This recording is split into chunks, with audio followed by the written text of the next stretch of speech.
Greetings and salutations, everybody. We are back with more D&D Abeyance, run by Nick. Just a heads up, Skitch is unavailable this week, and Word Fernay will be showing up late. So, just scheduling issues, it happens.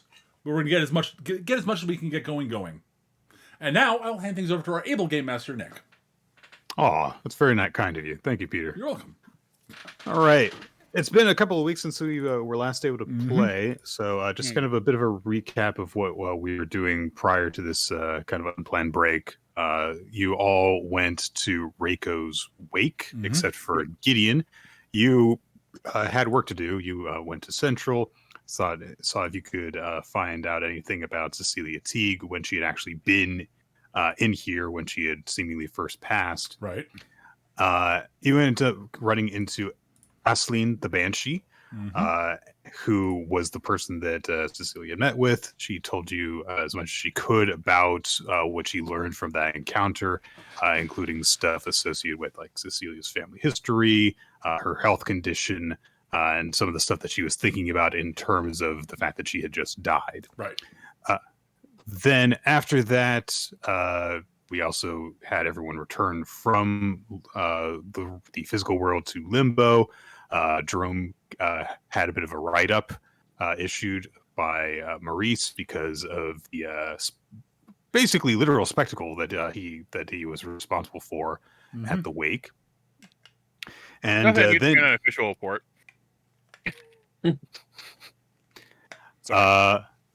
Where.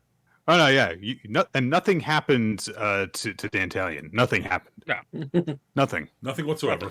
No. And then you guys kind of all met up in Gideon's office, discussed your options, and you have a few different potential avenues of what to go forward next. We've already kind of discussed what you guys are going to do for right now, but in terms of the things that kind of are laid ahead of you. We've got the fact that there is everything associated with the gallery, including Marshall Bailey, who was some kind of associate of Cecilia's. She had some sort of rivalry with her from the context that you managed to gather. You guys are considering seeing how he would react if he found out that one of her paintings had shown up in the gallery, that being the painting that you guys put in the gallery as part of your investigation. Then you guys also considered going to Cecilia's house, seeing if you could find stuff about her medication, her will, anything you could find in terms of physical evidence that might have to do with her death. And then there is still also the lingering matter of the smuggling ring that you guys are aware of, led by Second-Hand Reg, that you've heard a bit about from some of the departed people that you met when you took your first trip into the physical world in order to find out stuff about Cecilia. Right. And that is where we head in now. So I think that we'll kind of just pick up in the planning stages here. What are you guys up to now? Well, I would say that the simplest and most straightforward thing we could start with is going back and looking through Cecilia's place, see if we can find her will and any signs of her medication. Okay. I think that's a good starting point. And I think we could probably sort of move outwards, sort of distance-wise from there over time. Like, we do that, then the next thing we do is, I guess we go investigate sort of stuff with Second-Hand Reg, because he's in the same town, at least, from what I understand. He is, at the very least, has had some activities in the area. He might not be there right now. Right. Fair enough. I'm talking about, like, his organization. Yeah. And from there... Put it this way, he's in the same country as that, whereas a lot of other stuff won't be even in the same plane of existence.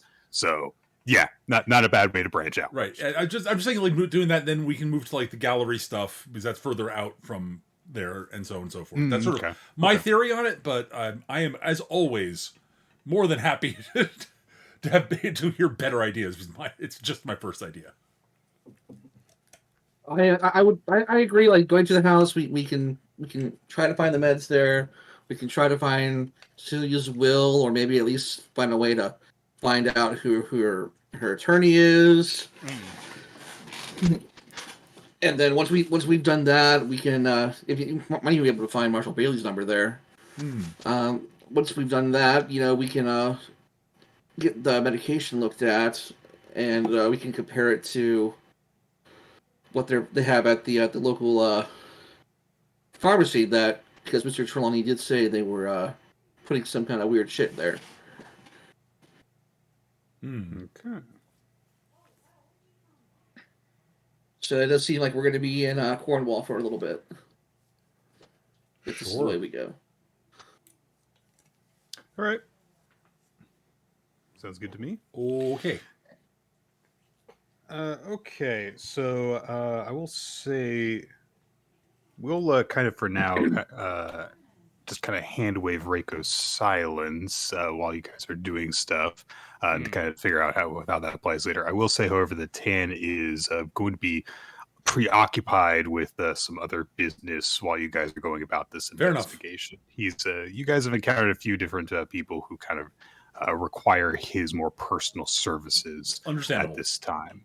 So that is what he will be working on while you guys head back into the physical world. Okie dokie.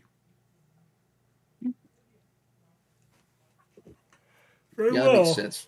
Tan hasn't had a lot of time to get their personal projects together, as it were. Yep, well, I will, as usual, go do the bureaucracy thing to make sure we all can get the stuff we need to go to the physical world. Sure. Is there anything else you want to do while in Limbo? Anything like you want to like submit an inquiry for, or anything like that before you head out? I definitely feel like Jerome probably takes a moment to bring Gideon aside and like, hey, you're gonna go to Central and try to get this stuff handled for us. Yep. You should probably know that I was issued a warning for misconduct. I see. It's there. I don't want it.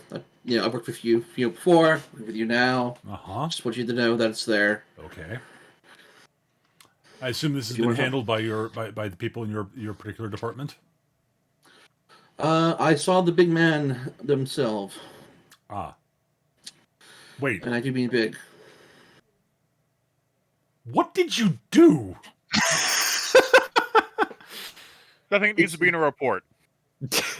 Sounds like there isn't a report, Italian. It's no, there isn't. It's fine. It's not as bad as It's not as bad as what happened in Cornwall, which is probably why this escalated last time. Well, I quit. The first time in Cornwall, when I not the time I went with you. No, I was working under that assumption. Okay. But suffice to say, if I need to be read into the loop on this, I will be read into the loop on this very likely. All right. I'm very well. Thank you for alerting me that there might be some issues. Okay. Hopefully, you will get clearance. Yeah, I'll go talk to people. Yeah. Just want to let you know. I appreciate the consideration. And now we find out that's actually going to be a problem going. So I will attempt to. I will do the usual requisitions for such a trip.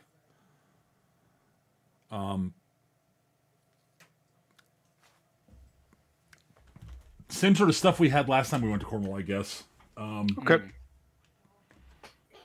You might want to get a car this time. A what? Or at least want to rent a car. Can we get a car? I can drive a car. That was the question. It wasn't whether anyone can drive. My question is it possible for us to actually get one? Like, depending on the location, you can. I think that in the case of where you're heading to, that it might not be considered necessary. That sort of was what I was thinking. Because you're probably not going to have to travel for very far.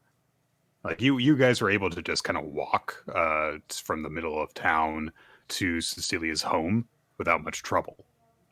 So you probably aren't going to need to actually get a car for that, depending on how what kind of route you guys are going to take while you're in town. And right now, you're just planning on going to her home. We can always request one later if we actually need to get one. Yep. Yes. Also, like, honestly, if we're going to travel long distances, there probably are easier ways for us to do that other than driving. Yes. Yes.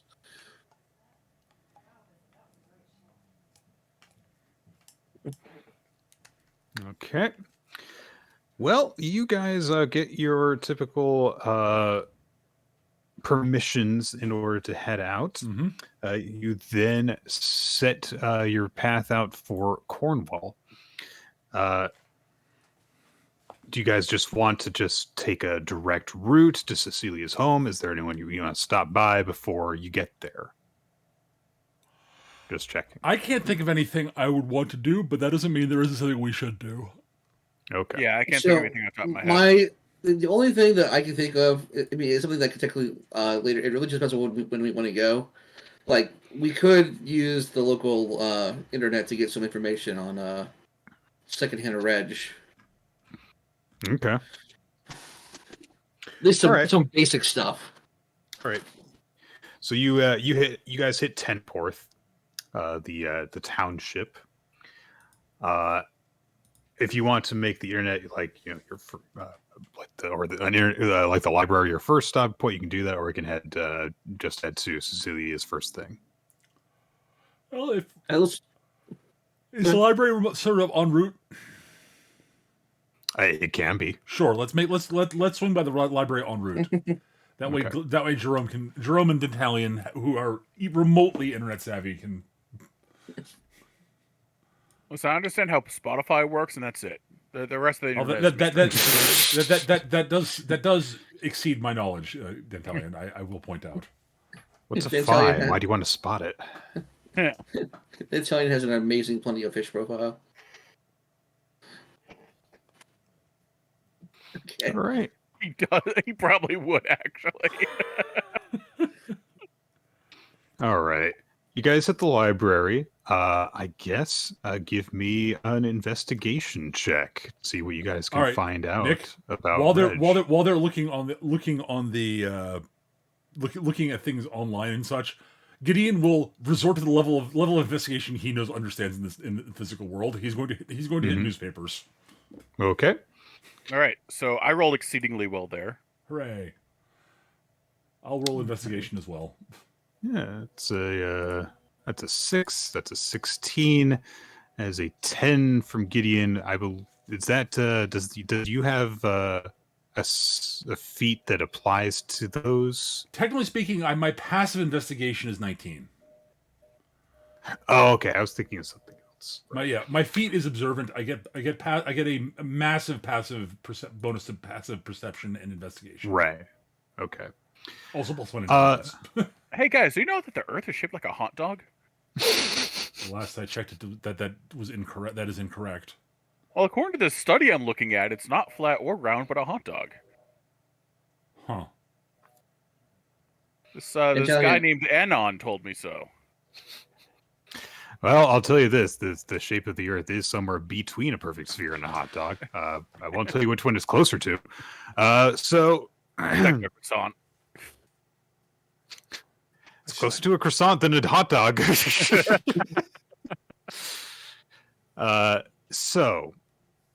Dentalian, you don't understand what this pop-up block thing is, so you turn that off and you get all these very nice results.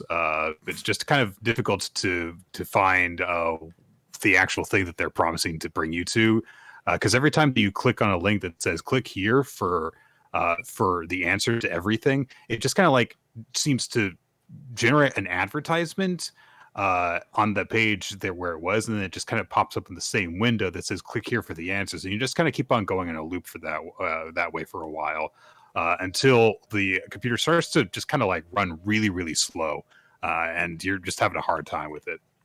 So keeps on telling me that hot women in my area want to meet me, but every time I click on it, it just leads me to boner pills, and when I click on those, it sends me back to hot women in the area want to meet me. And maybe some of these hot women can be, like we can interview them. Maybe they'll be helpful. So, Jerome, you are able to find some mutterings online of a secondhand reg. Uh, this is very obviously an alias, and his real name is known from what you're able to find. So this is a matter of public record. The guy does have an arrest history as well. You're essentially able to look up stuff about, his past arrests and convictions. Nothing too deep in terms of you don't really get a lot in the way of what he's currently up to, but you have some information about his past, at least in terms of how he has entered the legal system. Do we have a mugshot? Yes. It seems the shot that you get is several years old, like it's somewhere between probably 5 and 10 years old. From when the guy was seemingly like in his mid to late 20s, based on your best guess. Mm-hmm. That's still helpful. That means that if we come across secondhand records, we know what he looks like. And his Christian name is Reginald Clark. Ooh. Reggie. Is that Clark with an E at the end? Yes. Okay. Which you're not sure if that'll be super useful, but hey, if it may come up. In terms of stuff that he was arrested and for, you get that very early in his criminal career, when he was like a teenager, that he would do a lot of petty crimes. That you get some stuff for stores being robbed, Mm-hmm. like hubcaps being stolen, that kind of thing. And The Fiend. yeah, Not the hubcaps. Not the hubcaps. A lot of petty crime stuff, taking stuff in order just to resell it and get some money. The arrest history gets a bit, what's the word? The arrest to conviction ratio seems to change around the time that you see like the last articles about him. So while he was, pretty easy to bust when he was early in his career, as he seemingly got more experienced, he was able to learn to work in ways that it was more difficult to pin stuff on him. He was able to, actually he made the wise decision to lawyer up, find a reliable, experienced legal counselor. And so while it seems like the general impression you get is that he probably never stopped doing stuff in order to, make money by less than legal means, that he got more subtle about it and learned how to actually hide his trail. So, those early arrests, definitely discouraged him from continuing to do illegal stuff the way that all legal systems totally. do. Absolutely. So. Yes. Yeah, like Reginald totally doesn't own a bunch of laundromats somewhere to clean his money, as it were. You don't know if he owns literal laundromats, but I mean, like, you guys are already aware that some of the stuff that he uses to launder the money that his company makes is like actually seemingly here in this town. Right. So that's at least one of the ways that he has managed to hide his criminal activity more. And as you look through stuff, you see that the most recent article you're able to find regarding him in any like actual tangible form is like 5 years old. There's, like I said, some mentions of him here and there, but it's kind of like, editorial comments by the author as opposed to actual reports of activity from that point on. So he probably bought the paper. That's interesting. Well, maybe he bought the paper or like bought off certain writers and stuff, but it's more a matter of just like there's not enough for people to report on because he doesn't get caught as much these days. That's the impression you're able to get. And some of that stuff is also for kind of from cross-referencing what Gideon finds from going through the actual newspapers, Ooh. is that you do kind of have to go back a little ways before you actually find mentions of a secondhand reg. You're able to find a little bit more once you get from Jerome what his actual full name is. Aha, okay. But Good. it's not a lot more. I figured not. It's mostly sort of confirmational stuff, I would guess. So confirming what stuff Ash has found online. I can also tell you from year 16, Jerome, that you aren't able to find anything about him having criminal activity in this area. But again, the last like tangible mention of what he was up to is about 5 years old. So it's just entirely possible that his network just expanded into this area within that time frame.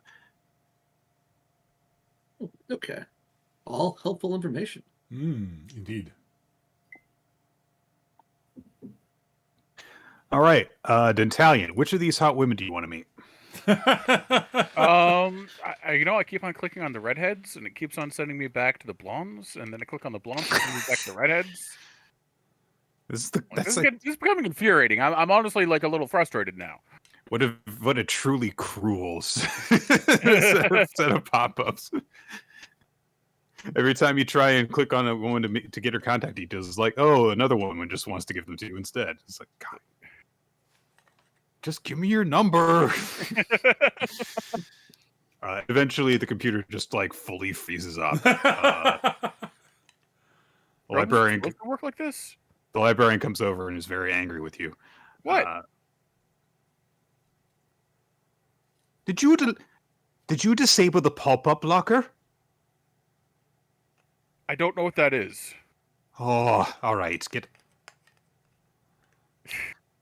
All right, mister, you've lost your privileges on the computer. Thank you very much. What'd I do?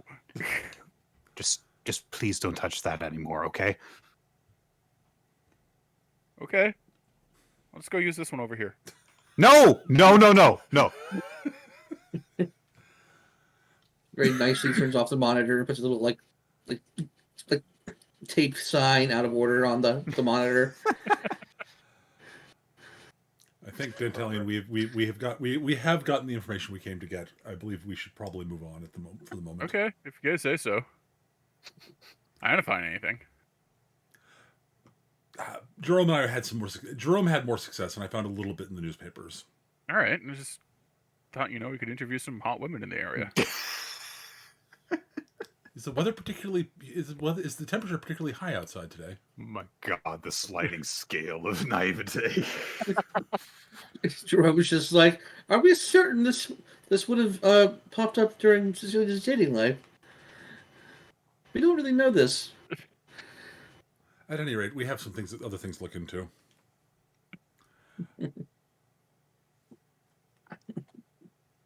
Okay. You guys, I guess, are gonna head out to the outer skirts of town then. Sure. So, as you're making your way there, if one of you can give me actually, any of you can. Okay, so here's how we'll do it. Okay.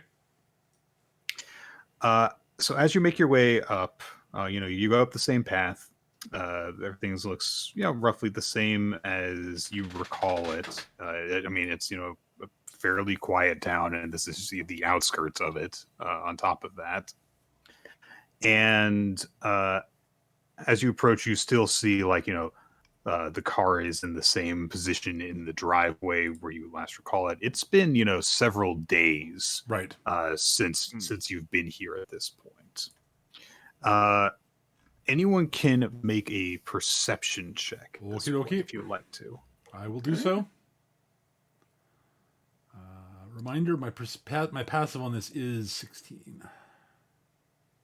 Okay. The passive's 10. So not a lot better than what I actually rolled. Cool. So we've got a high of 18 from Dentalion there. Dan, as you guys make your way along and you guys are kind of like starting to approach the driveway, something kind of catches your eye further up the road. It kind of stands out to you because everything else seems so very much the same as before. Mhm. And you kind of like looking around, you spot it's a good distance down the road in terms of like just like uh, a road of with houses on either side of it, and they're pretty well spaced out. But in the yard of one of the other homes that's like just down the road from Cecilia's, you spot a car that was not there before. Oh. That car is not a hot woman in our area. It is not. Well, it probably isn't. No. I mean, unless it's particularly like sexy's classic or sports car, then it might be a hot woman in this area. All right. So we are not going to run a campaign where there is car on human sex like that one weird film that came out a couple of years ago. Okay. That is not a Cars? feature I'm going to implement. So Good. Okay. Good. Thumbs up. I'm in Just favor. a prude. Sure, why Is this- not? Does this car like especially like stand out as like not fitting into the area, or is it just something No, new? it's just new. I don't think it's supposed to be there. what's a good role for this? Okay, let me look at your guys' sheets here. Okay. I might be kind of rude to Gideon here if I do this. Fair enough. Okay, you guys can give me either a history or an insight check for this specific role. Gideon, you have to roll with disadvantage. And That I'll is explain why in a second. absolutely fair. Give me a second. Okay. Not the worst I could have rolled. I'll roll history. Okay. I want to re-roll that. Well, that's pretty low. There we go, 5. You're rolling that. Yep. That's fine. Yep. Yeah. All right. Yeah. Gideon, you Dantalian specifically points the car out to you, and you're like, "Yes, that is a vehicle." That is apparently an automobile, Gideon. Dentalian, thank you for pointing that out. Oh, Well, wait, it is there's one of those there's a- newfangled automobiles, a horseless carriage, even. Dan and Jerome, you guys get a 14. So this is a little bit shaky for you guys just because it's been a couple of decades since each of you died. But there is something about the car that does kind of stand out to you. It's not like it's an especially glaring vehicle. It's not, but the way you put it before, Eric, a super hot sports car or something like that. Right. But it is different from the other cars that you see on the road. This is a very urban area, so there are like some trucks that you see, and then you also kind of just see very like cheap utilitarian vehicles.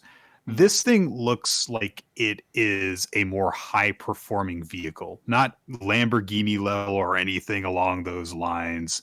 But something about it strikes you as like, this thing looks kind of like it's meant to kind of go a bit more. And I think that, Dan, you think this kind of gives you some vibes of, how do I put this without just telling you what it is?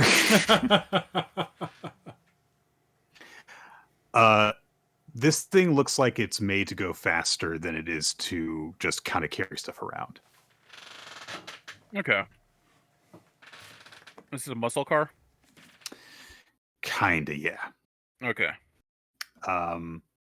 And as you look at it more, you also realize that if someone who is sitting in the driver's seat would have a pretty clear view of Cecilia's home.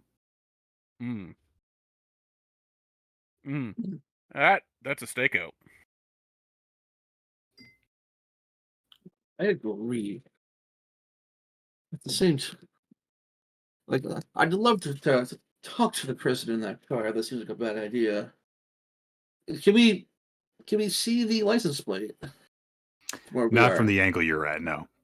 Hmm. Does Do it we wanna appear that risk there's it? someone sitting in the car? Give me a minute. I'll go find out. I turn invisible. There you go. I mean, fair.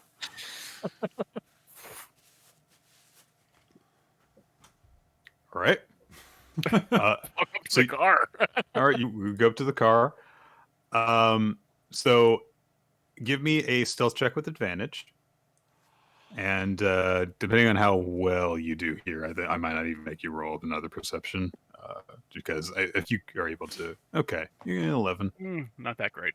It's not spectacular.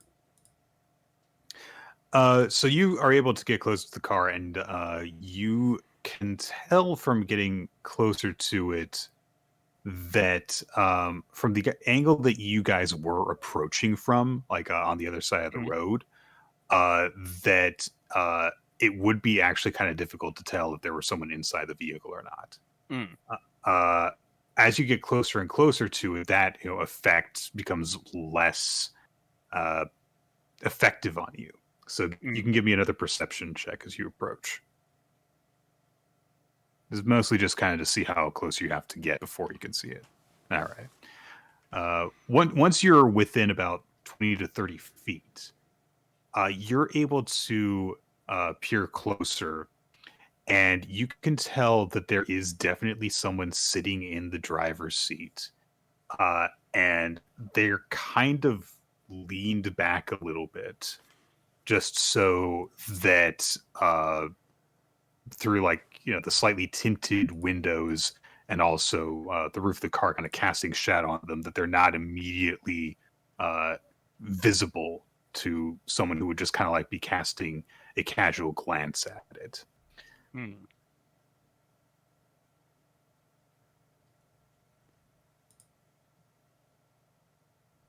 going to move into someplace where basically I want to hide from the car so he can't see me. Okay. Give me another stealth check. Expecting that. Okay. You're able to find a good point by kind of moving around so that you keep an eye on the mirrors of the thing. And actually, I'm going to go ahead and say, from the point of vantage that you're at with your 16 perception, you see something kind of strange on the car.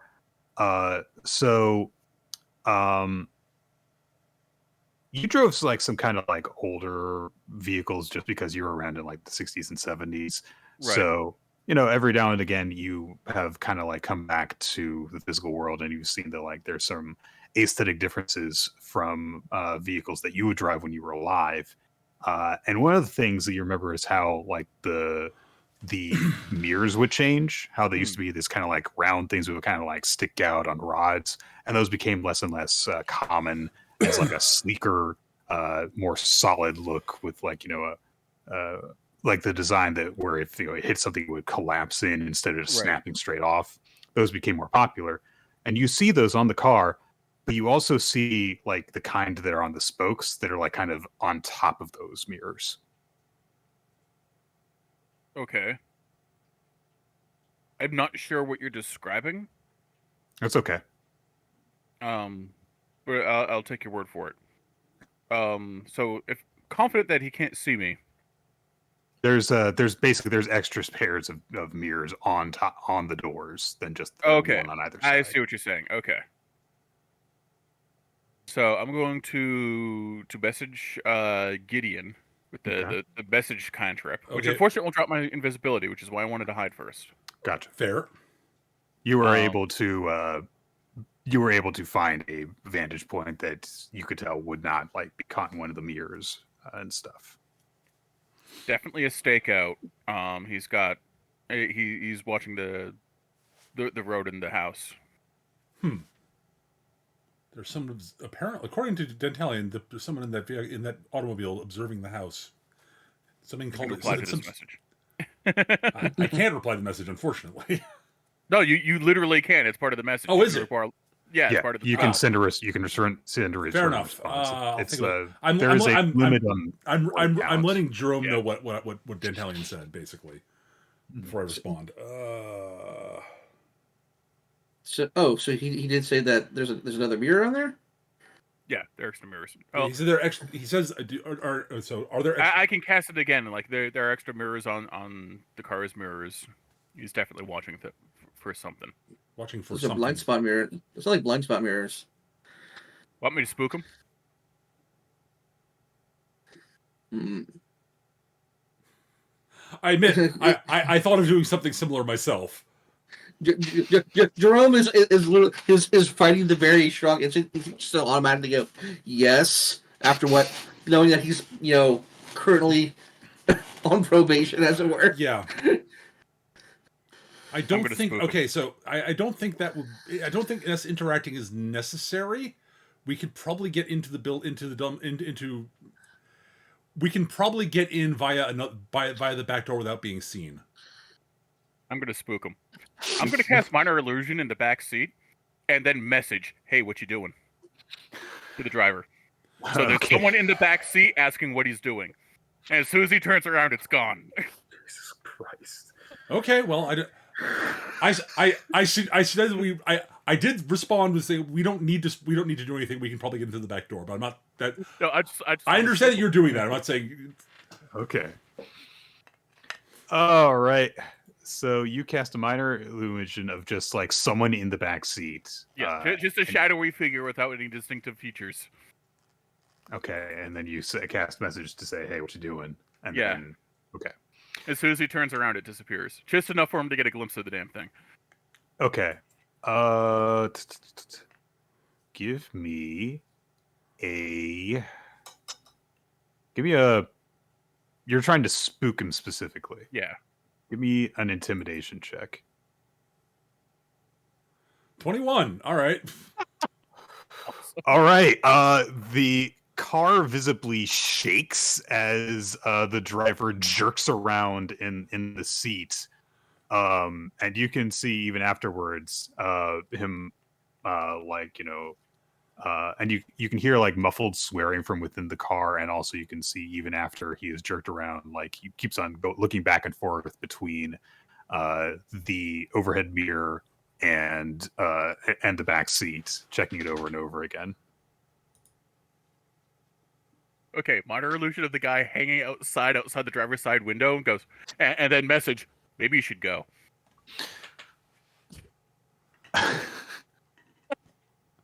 Okay. All right.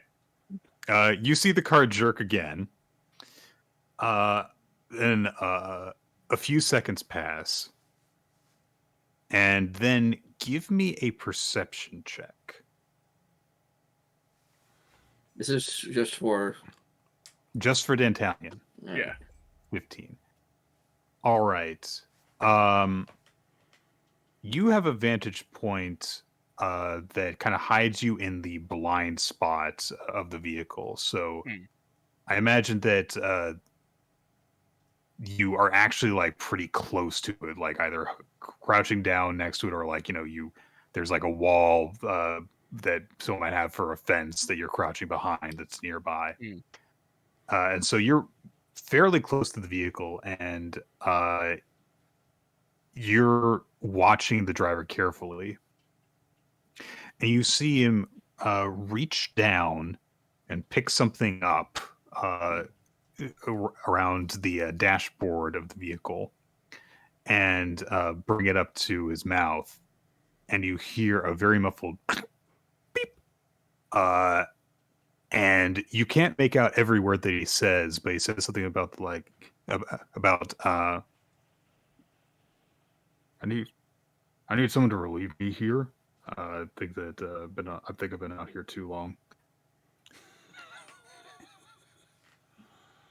And there's a bit of conversation that you can't hear the other end of on the radio. They'll never believe you.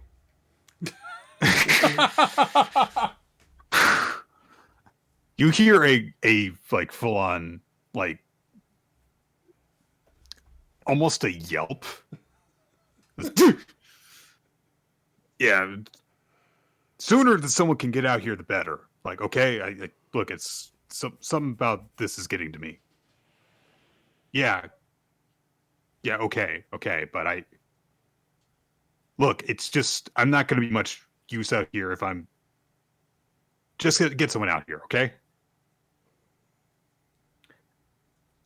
And then he puts down the device he was speaking into. You should go. This is so much fun.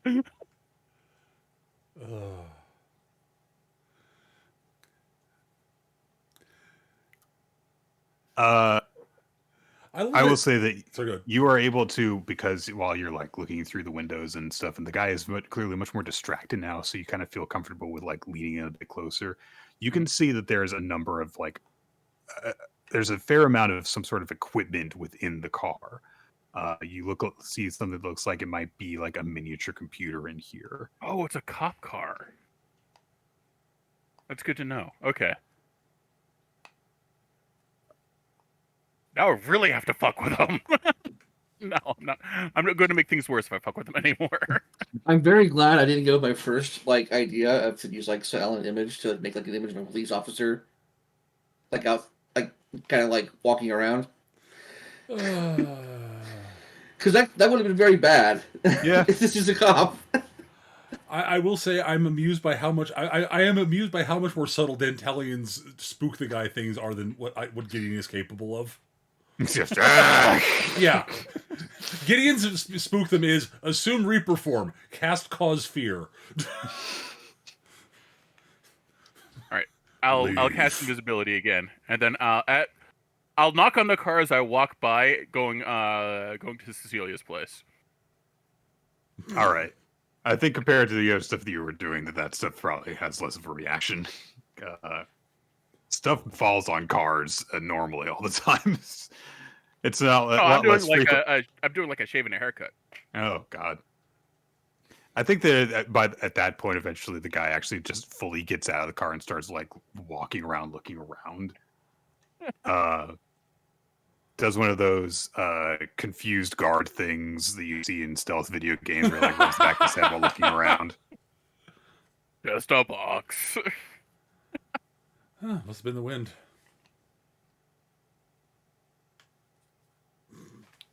All right. I think that also we can say that that's a fairly significant distraction that you've caused, and you have left his mind preoccupied. So if you guys want to make some effort to actually sneak into the building, then Yes. you'll have advantage.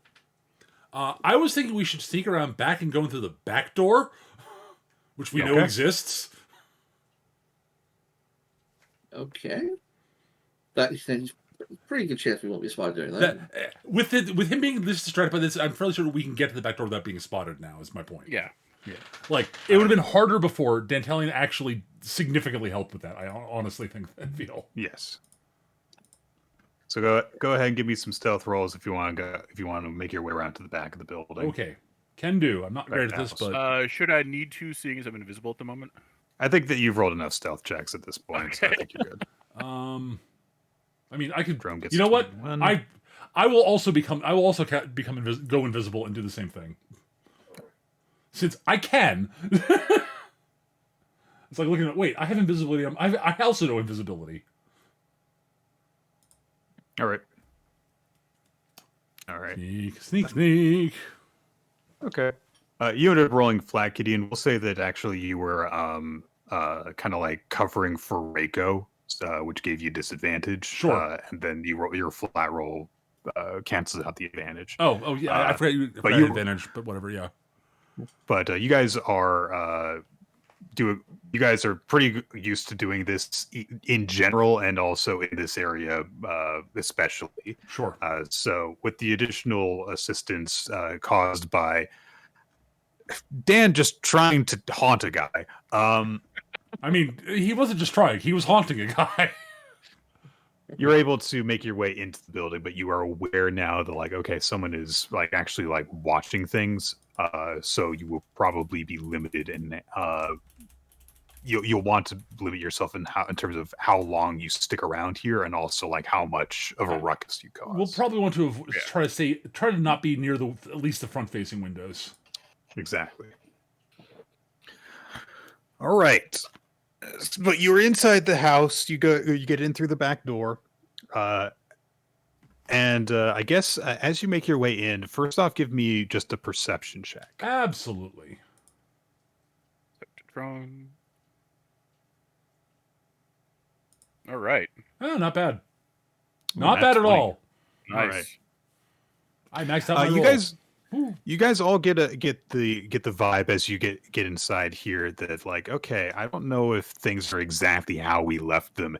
Gideon, you with a trained eye for noticing small details, look around and are able to determine like there are certain things that have definitely been like picked up and put back down Okay. while we have been in here.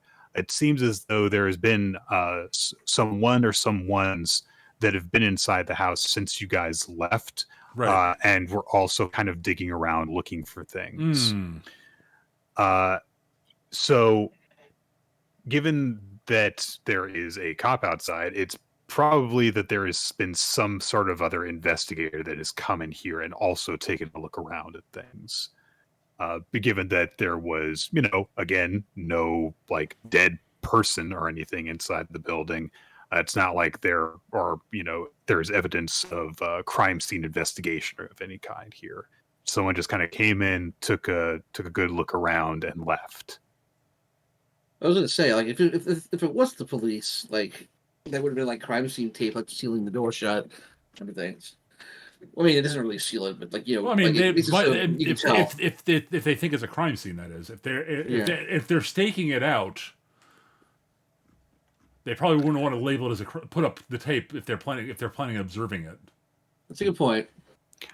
Since you rolled a nat 20, I'll say that like you kind of gathered that okay, there's been some sort of actual investigation since the last time we were here several days ago. You of course knew that there had been some murmurings about like where is Cecilia Teague and stuff, but nobody really knew if she had properly vanished. But it's gotten to a point where she's been gone for like close to a month at this point. So there has been some more active investigation into her disappearance. But again, like there's no evidence that she was kidnapped or killed or anything like that. So someone just kind of came in, took a look around, and kind of came to the conclusion that you guys did, which was nothing seems to have happened in the house. Right. So that's why there's no like tape over the door or anything. Is that like, well, it doesn't look like anything actually happened here. Yep. But this is still a primary point of suspicion for her disappearance, hence why they have someone staked out here. Yep. Makes sense. All right. That's just what you guys get on first glance. I will opine about that as we're sort of meandering around. Out loud, basically. Sort of. Yeah, that makes sense. Right. So, I'm assuming that you guys are going to want to do some investigation checks. I am again. definitely going to want to. I am specifically going to, first off, start seeing if I can locate her will in the house. Okay. So I'm going to start with anything that looks like an office or a study or anything like that, and then move from there. I'll look for meds.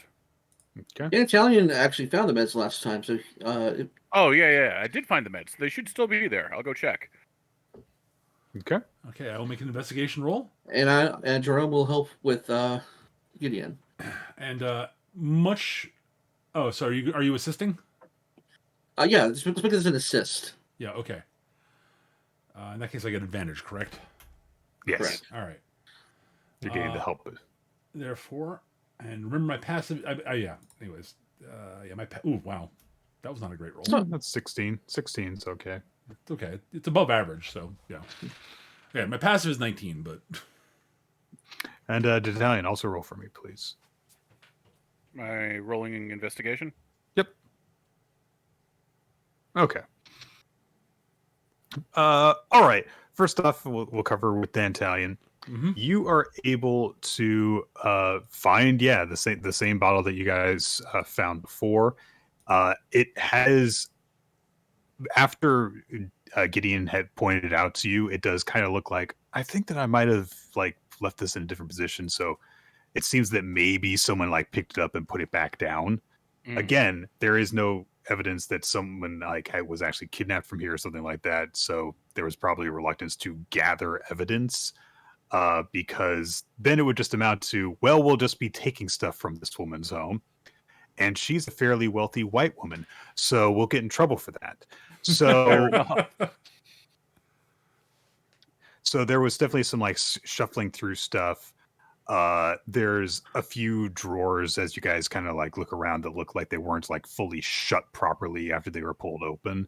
And again, stuff's kind of been rifled through, but from what you guys are able to determine in general, you can't tell if something's actually missing.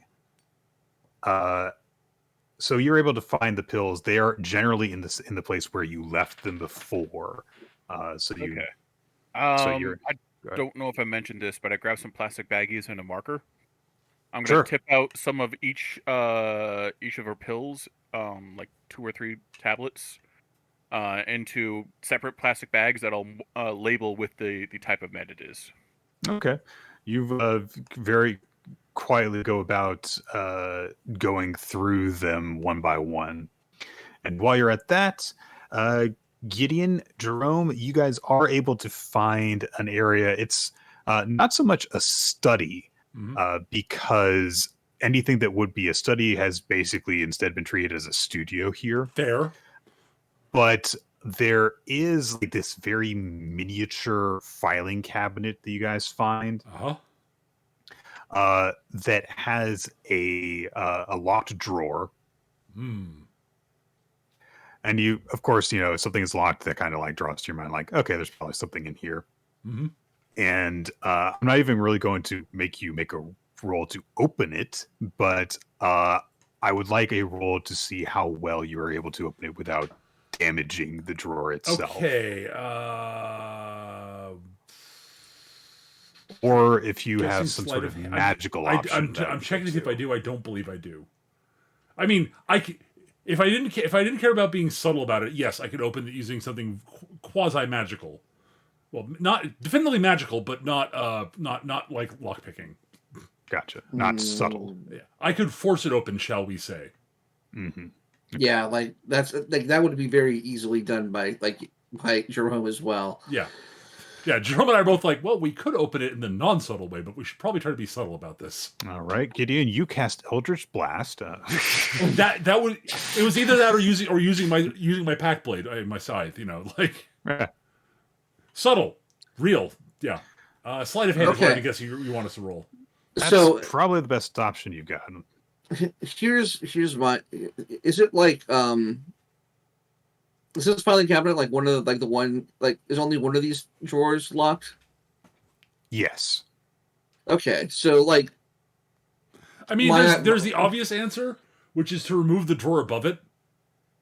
I was gonna say we just remove the drawer above it and then use mage hand or something to pop the lock on the inside. 'Cause it's just like a push. The problem with filing cabinets is they're not actually very secure. No, they're not. Nope. So yeah, it's like looking at it's like sort of I'll pull the drawer out, sort of like look at the is the drawer below it there. Hang on. Jerome, is it possible to remove this drawer? I think so. We'll spend a little time, Jimmy, wiggling it out. Well, the files are down there. Yes. So in the drawer that you pull out, you find, just kind of like a lot of just kind of bills that seemingly are kind of just stuffed in here. There's labels on the folders that are, dated by year, and everything prior to this year is a bit neater, whereas there is one that is labeled for this year that is kind of just like stuff has been shoved in here. Sure. So there's like creases and stuff. And then it seems as though at the end of the year, stuff kind of gets pulled out and neatened up and then placed back inside. I see. But even before you look down, even before you open up the drawer beneath it, you are able to spot that in addition to there being some files and stuff put in here, that there is some kind of what almost looks like a briefcase in the drawer as well. Mm. So when you are able to pull it out, you see that there is a heavier than it looks like it should be plastic case that is additionally locked. And this one is considered to be more actually secure than just a filing cabinet. After kind of like looking it over for a bit, you kind of realize that yes, this would of course prevent someone from taking stuff out of it, but it's more to protect what's inside of it in case there was damage to the home of some kind. It was kind of like a firebox, but not really. Basically, yes. Which raises the question: why didn't you just buy a firebox? But okay, so it's just like a clear thing that like it's sturdy. It's and it just has a lock on it. Yeah, it's not clear. It's black. Okay, it's black. It's plastic. Yeah, it's almost like a flat black box.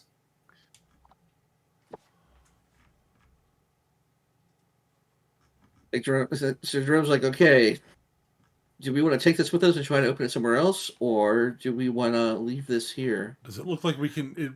How hard does it look to open here? Give me another investigation check. Absolutely. Yeah, let's both do these this time. All right. You guys look around a little bit more. You find in another drawer a key. Ah. Yeah. Does it fit the lock? Yep. Click. Jerome just kind of like sighs, like Cecilia.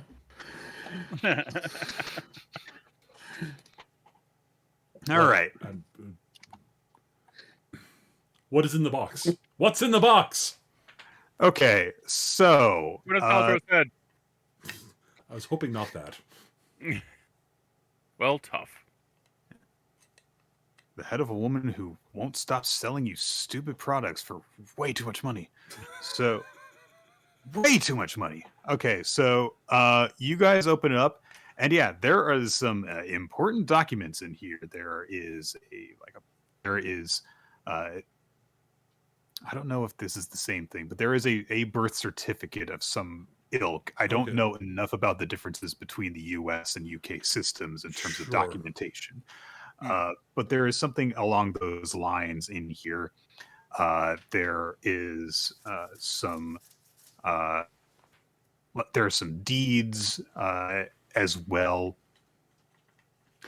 And yeah, you find what is clearly a will and testament in here as well. There's a fair number of documents that are stapled together with like a lawyer who has acted as her witness, and there's a number of handwritten pages in addition to a bunch of legal jargon. I'm gonna get all the paperwork. I'm gonna take all the paperwork that was in that box, lay it out on I guess the floor maybe, or a desk if there's a desk in the room. Mm-hmm. Take out that little sort of camera thing I've got and take photos. Okay. I mean, I'm assuming Reiko is probably helping out with this too, with like a cell phone camera or something. But yes, sure. But I'm still taking photos on my camera that has actual film in it. It's important. It needs to be on film. Yeah. Well, actual film is more difficult to erase. Yeah, it is. Yeah. I mean, depending on what point in the process it's in. Well, yes. You get like after it's developed, it's harder to erase. Before it's developed, it's easier to erase. Oh no, I took it outside. Ah!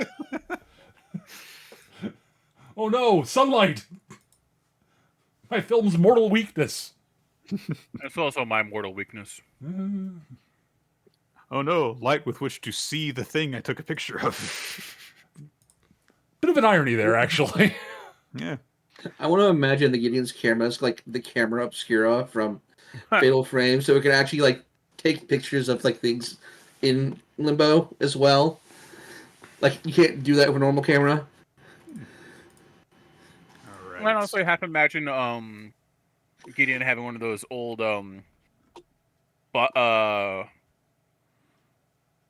photographs with like the accordion lens. Not quite. No. I've got mine's much. My current camera is much more high tech than that. It's one of those sort of like narrow sort of quote air quote spy cam end quote things. Ah. So it's a camera you can fit in your pocket, an actual camera. Gideon is very impressed by it. Is very impressed by it. I mean, hell, he's impressed by cameras to begin with. You can take a photo of something and develop it, have that picture to you within like days or hours, even. Let alone not like how long it takes to paint something. I mean, come on. Yeah, you could like take it to Robin Williams and he'll develop it for you. Oof. That movie. All right. So you guys have acquired these two things. Anything else you guys want to do while you're poking around? But yeah, once we got the photos of it taken, I think having Reiko take photos of it with the cell phone camera as an additional layer of replicating it is a good idea. Sure. But after that, yeah, put the stuff back in, put it back in the box, put the box back into the drawer, and close things back up because might as well not actually take the stuff, physically take it with us. That could lead to issues. That would be excessive interference in the mortal realm. Right. You don't want to actually remove this. Right. No. Stuff. No. God, no. Yeah, more than that, and then somebody would know that somebody else had been here too. So I'm actually much less concerned with that, and more concerned about and now the will's gone. All right. You guys have essentially completely disassembled the filing cabinet that's inside. Is there anything else that you want to poke your head around in among the stuff that's in there? I mean, is there anything else of note or interest that might be? Does she have like a Rolex?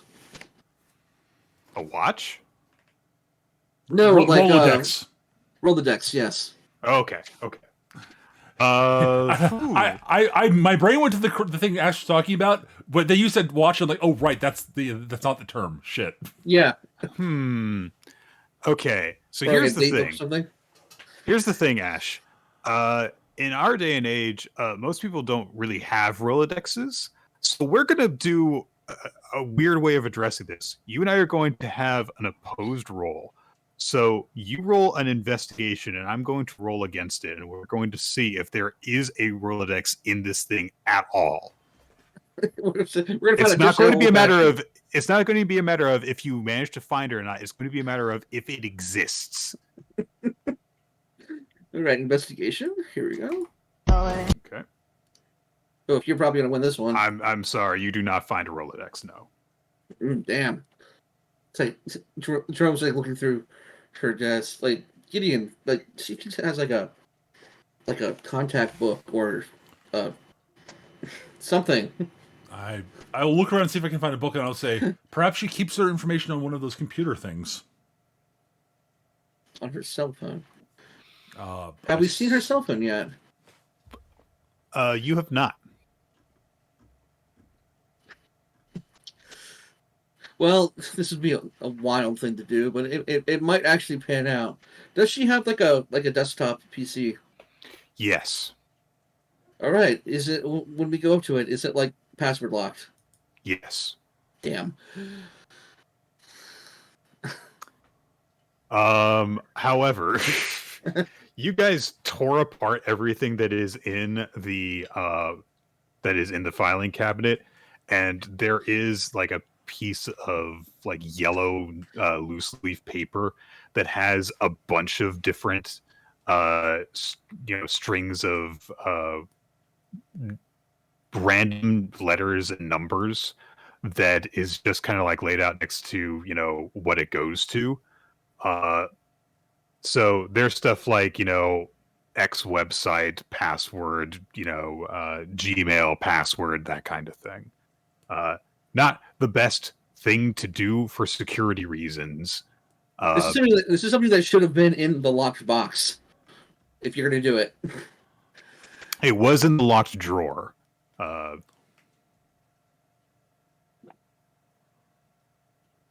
Well, let's try these passwords. See if we can get in. Yeah, you are able to, after waiting a bit of time for the computer to actually boot up, to get logged in. Okay. So does she have her contacts here on the PC? After a bit of tinkering around and looking through stuff, first off, what you mostly find is that it seems that the things that actually get the most use are just kind of like the general browser. There's access. There's some bookmarks for like social media sites and that kind of thing. Email, which of course is backed up. And through the email, you are able to find that there is stuff that is synced up to the cloud here, and so her contacts list on her phone got synced up to her email profile. Awesome. Let's see if we can find Marshall Bailey's contact information. Okay. Yeah, give me an investigation check with just advantage. Okay. Yeah, you do. That's an 18 on the higher roll. So yeah, there is a contact that has clearly been labeled Marshy, and it's like, all right, that's probably him.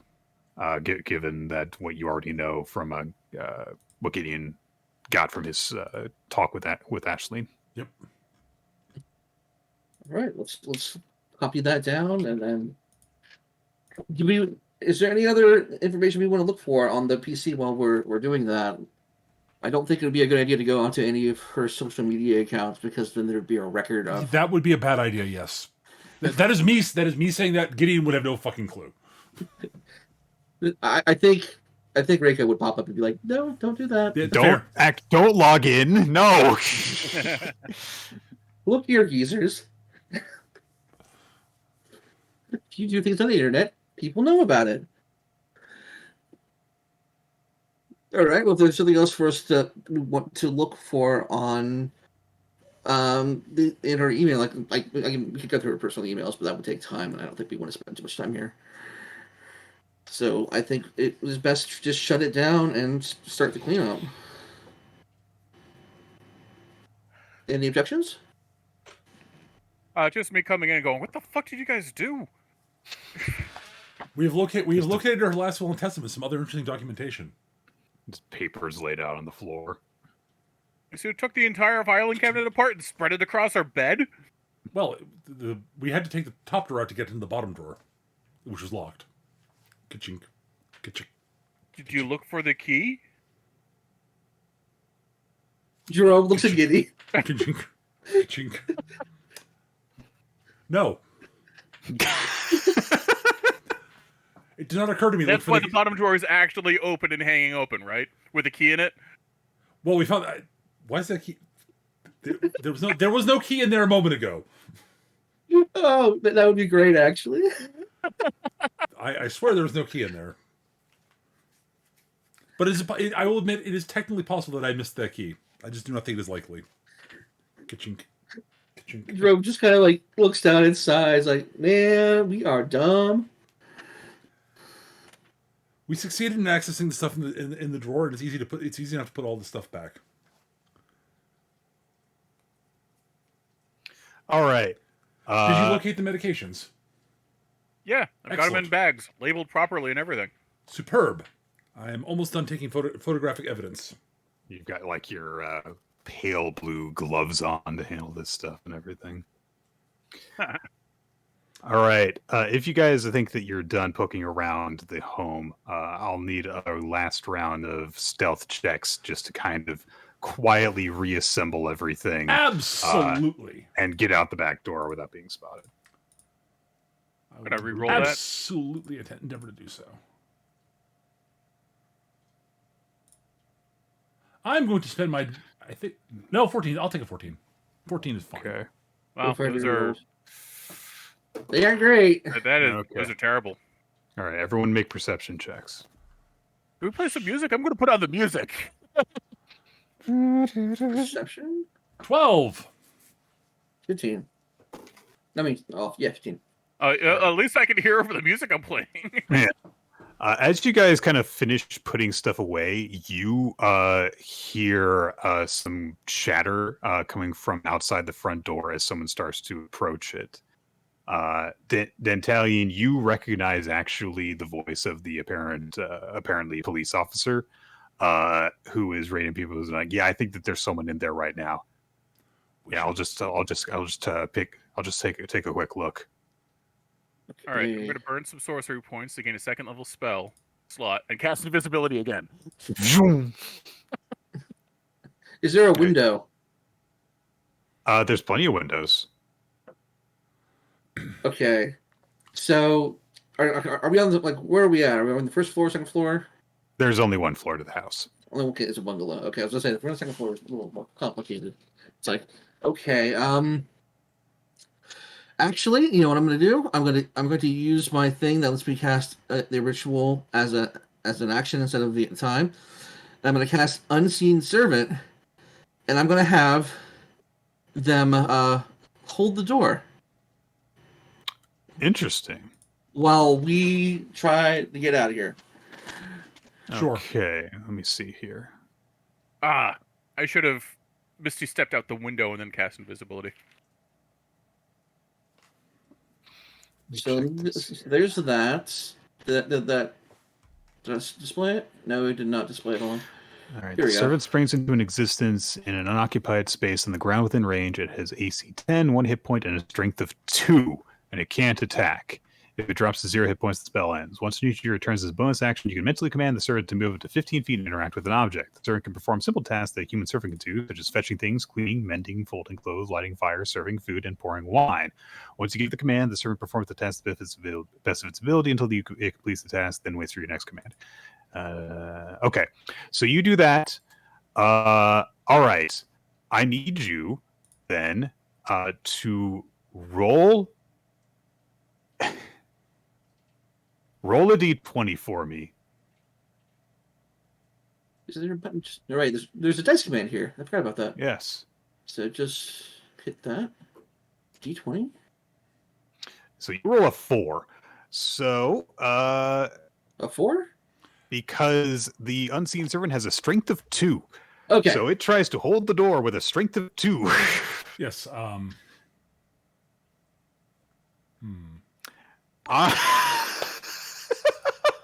The cop just didn't expect the door to be. Alright. Just didn't expect it. you hear someone going, the door's stuck. What the? And just kind of half-hearted. We should leave. Yes. I think that he's just more surprised than anything as this buys you several more seconds. Excellent. Most excellent. We only need a few seconds to get out. That's it. Yeah. I am very much resisting the temptation to use cause fear, but yes. Yeah. This. That is a failure to breach the door for 1 round, which gives you guys the full 6 seconds to do all your movement and stuff. So I think that, yeah, you guys can get out of there. So You just believe book it I out. rolled a 2. Excellent. And the second we're 60 feet away, it pops and these officers can just get in. Yeah, But yeah, I think we- I think once you guys are safe distance away, you hear the door go fly open and the guys stumble inside. So All right. Excellent. I'm going to cast message again on the cop. Seeing you. all right, I think that you've convinced this cop that Cecilia Teague's home is fully haunted. So I'm not sure exactly what consequence that'll have, but that's a thing that's happening. I think that I can't ignore that anymore. Well, the number one consequence is that it's going to greatly reduce its resale value. Or increase for certain people. So, True. Yeah, You true. do legally have to tell people that it is haunted. oh yeah, that's like a thing. You got to actually disclose to people. That's so Yeah. weird. I mean, I know you've got to like disclose it's like something has happened at a home. That's weird, but like haunted is such a weird thing. All right, Yeah. you guys are out. Where is your next stop? Well, I suppose our next stop is to head towards. I guess. I think the next plan was to sort of do is what we can to investigate Reg's sort of operations here in town. I guess. Also to see what needs to be done. I mean, I guess we'll also try to do something with the meds that Dantalion has appropriated to see if we can figure out if they're legit or not. Okay. Also, I'm pretty sure none of these are psychoactive. I would have taken them by now. You would recognize them by sight alone. That's an interesting. That raises an interesting question. How much would psychoactives work on you at this point, Dantalion? That's a depressing question. I mean, you do have a physical. I'm afraid the answer is 0. Yes, I believe you're. I believe you're no longer affected by such things. You're basically immune to poison. So, thing. Is it? I wouldn't know.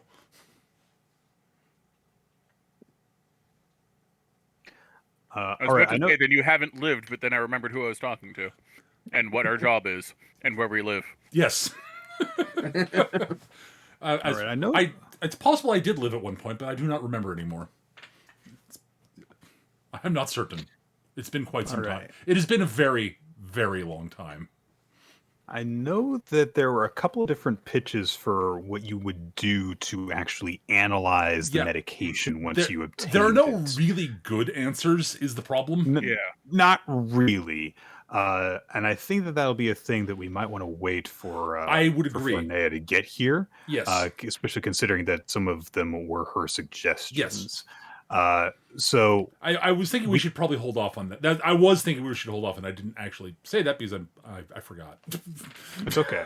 Yeah. You do, however, have the copies of the will, and I don't think it really makes a difference where you look over those, so long as you have some privacy to do so. Right. So you could do them in the physical world. You can do them back in Limbo, wherever. So if you want to kind of look over those before planning your next move, I think that that's just a thing that you. It's actually okay. So here's my thought. All right, what are the odds we're able to do anything useful looking into Reg's operation here right now? This is sort of open to the group.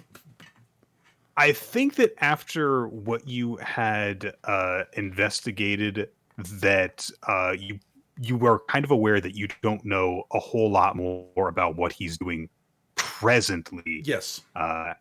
And in order to get more information on that, you would probably need to go back to Limbo and talk some more to people that have had recent dealings with him. That is what I thought. So my thought is we might as well head back to Limbo so that we can look at the will and the documentation we've got copies of. And it'll be easier for us to get to, if we're going to go to London, to go to the gallery and to talk to, and to possibly interact with, was it Marshall? Marshy, that's what it was. With Marshall. Where is Marshall located, according to information? He seems to be in London. All right. It'll be easier for us to get to London from Limbo than it will be to travel there in the real world. Right. So we might as well go back to Limbo anyways and take the time to look at the documentation we've acquired, and figure out what we want to do. And maybe there's an actual maybe somewhere in Limbo there's an actual chemist chemist or scientist who actually knows stuff about modern medicine in Limbo. Yeah, the odds aren't great, but there might be someone. Okay. I want to imagine that in Gideon's office, one of the side rooms has been converted into a very small dark room to actually develop the film. Sure, why not? I am totally down to actually have a dark room. I could totally say, actually, you know what? That is entirely the sort of hobby Gideon would eventually get into. It's just fully the dark room scene from Muppets Most Wanted. I was thinking more like Who Framed Roger Rabbit, but still, yeah. Yes, I like the idea. Gideon has so vividly. So. Gideon has very recently, within the past few months, actually set up a dark room. Gideon is slowly, very seriously getting into black and white photography. Oh, it's nice to have a hobby. Gideon actually might be developing a hobby. That's shocking and terrifying. All right. I'm gonna grab some more water. I'll be right back. Soon they'll be taking very bleak-looking landscape photos. One moment, I'll be right back too.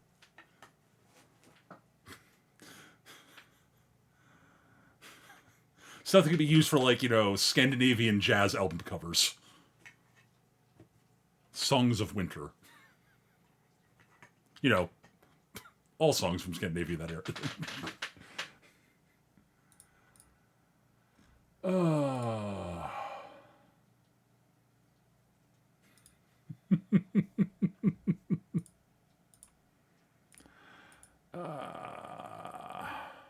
Sounds like everybody stepped away for the moment. Anyways, so yeah, let's see, what else will I be thinking about here? Don't leave too much dead air. Dead air. Hey, there you are.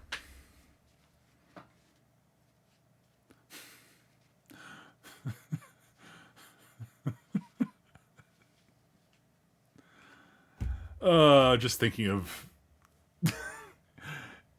Gideon actually developing hobby. My God.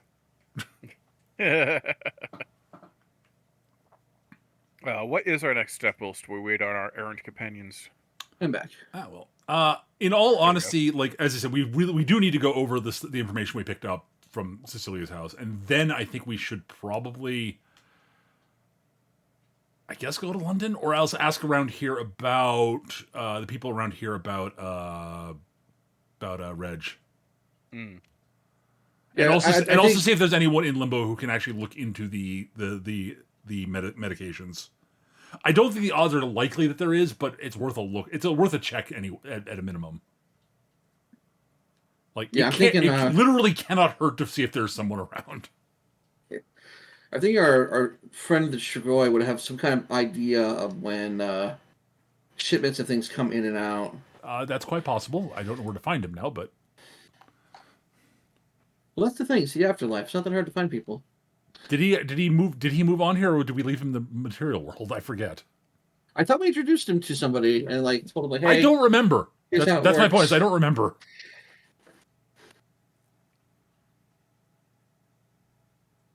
I mean, like, I feel like if we had left Davies behind, it would have been a thing. Like, wait, you left a spirit behind instead of helping them move on? What the fuck, guys? Well, he's currently in the process of haunting something. I'm not currently an active Reaper. That's not my job. Is he an SNR? No, I'm not supposed to do anything about him at the moment. that would probably be Jerome's answer too. It's like, look, unless you file a thing for me to do it, I can't actually do anything. Like, I will happily pass on their information to the other Reapers.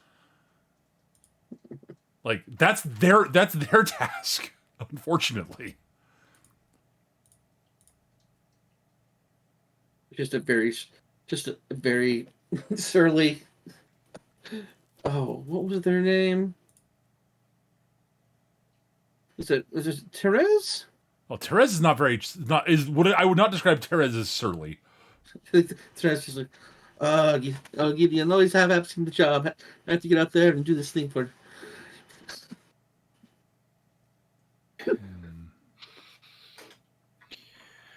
Okay. All right, 40 is on the way home. That's nice. Yep.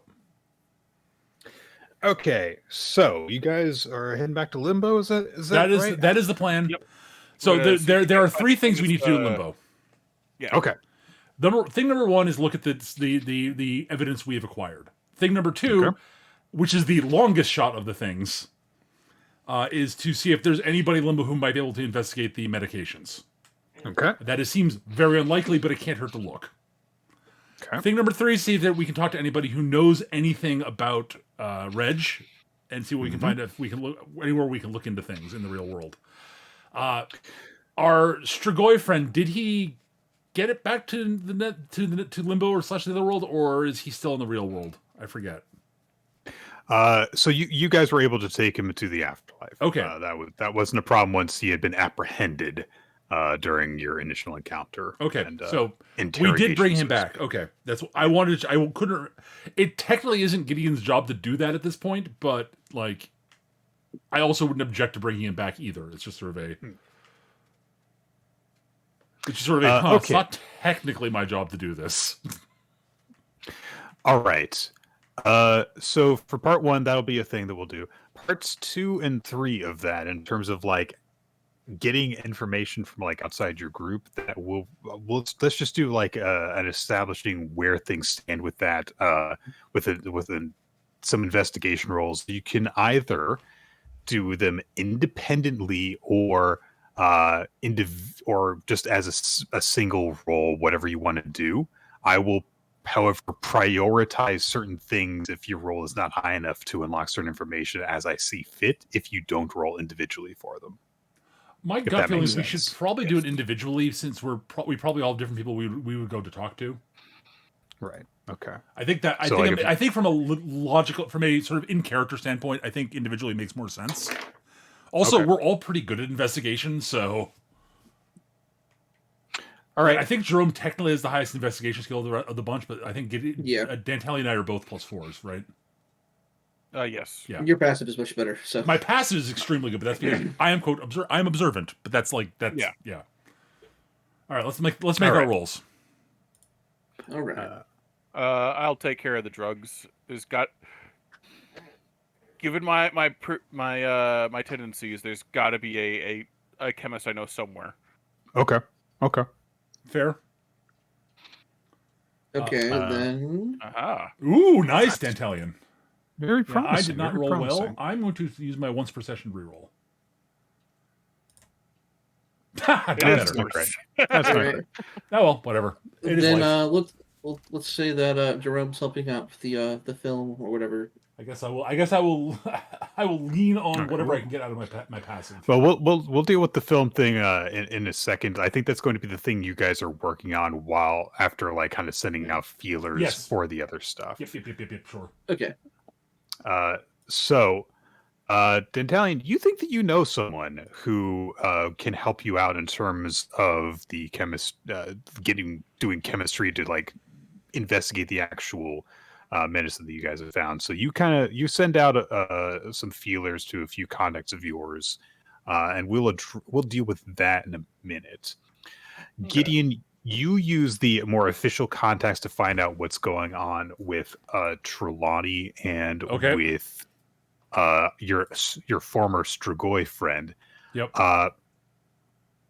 So the first thing you find out is that Trelawney is still in limbo. It's only been a few days since you've recovered him.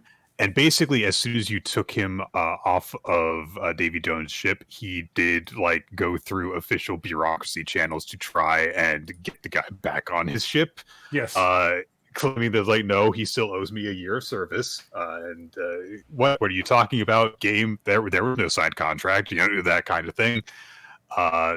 So things are a little bit held up for Trelawney on terms of where he's supposed to go. Mm-hmm. People are still dealing with the process of actually, finding out if there's anything he's supposed to do before he actually goes to his ultimate destination. That they're not even really looking into where his ultimate destination is supposed to be. Right.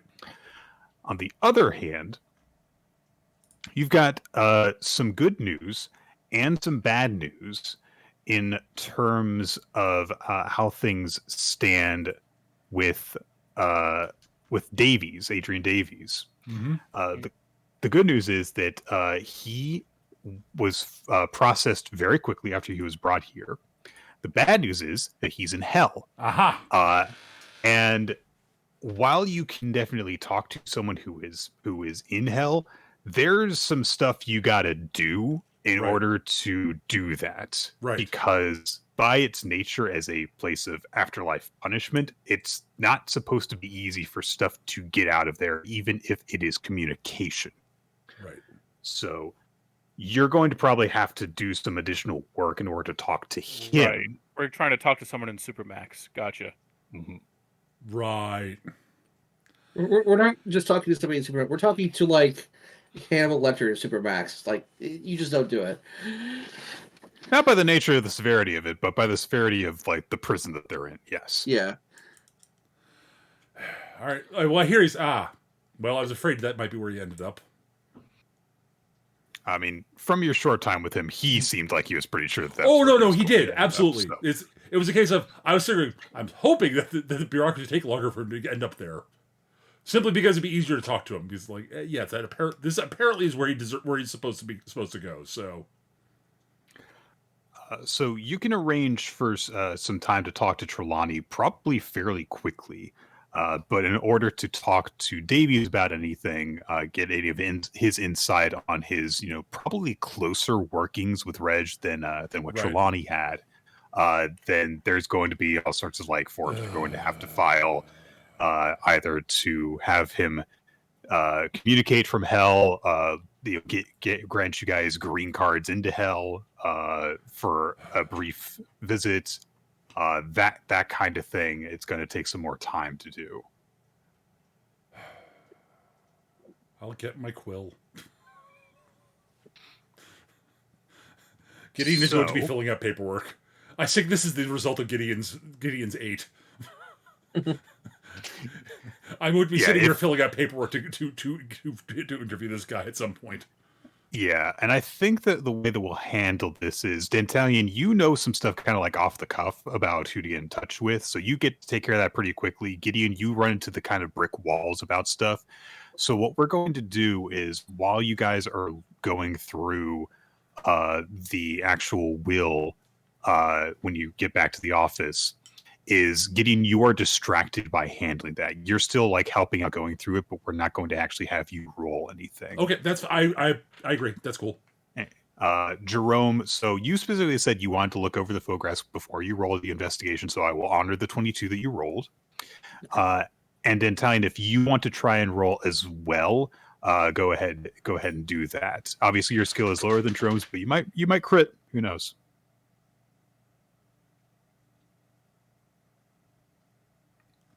I'm sorry, was that me? Yes. Yes. Sorry. Just roll an investigation. Investigation. I'm sorry, I just completely dissociated for a minute there. Hey, look, okay. Awesome. That's what I get. All right, so you think about how all the people that you have some contact with for your time, in experimenting and stuff while you were alive, and that just kind of is just what's on your mind for a while you guys are looking over stuff. So you kind of are looking at the pictures of everything, including the digital version that Reiko has, and you just kind of keep on spacing out, thinking about what it was like to be able to get high, and then you kind of just start getting in your own head about this is actually a little bit like getting high. I've heard that it's possible to actually just kind of stimulate yourself in a way that you just kind of experience a self like a high type of feeling without actually having some sort of chemical input. I wonder if I could do that in this form. And then you just start trying to kind of mess with your own brain by crossing your eyes and stuff in order to trip yourself out. So you're a little bit weird while you're sitting at the table for a while. Insert Afro Man. He was going to help with the investigation, but then he got high.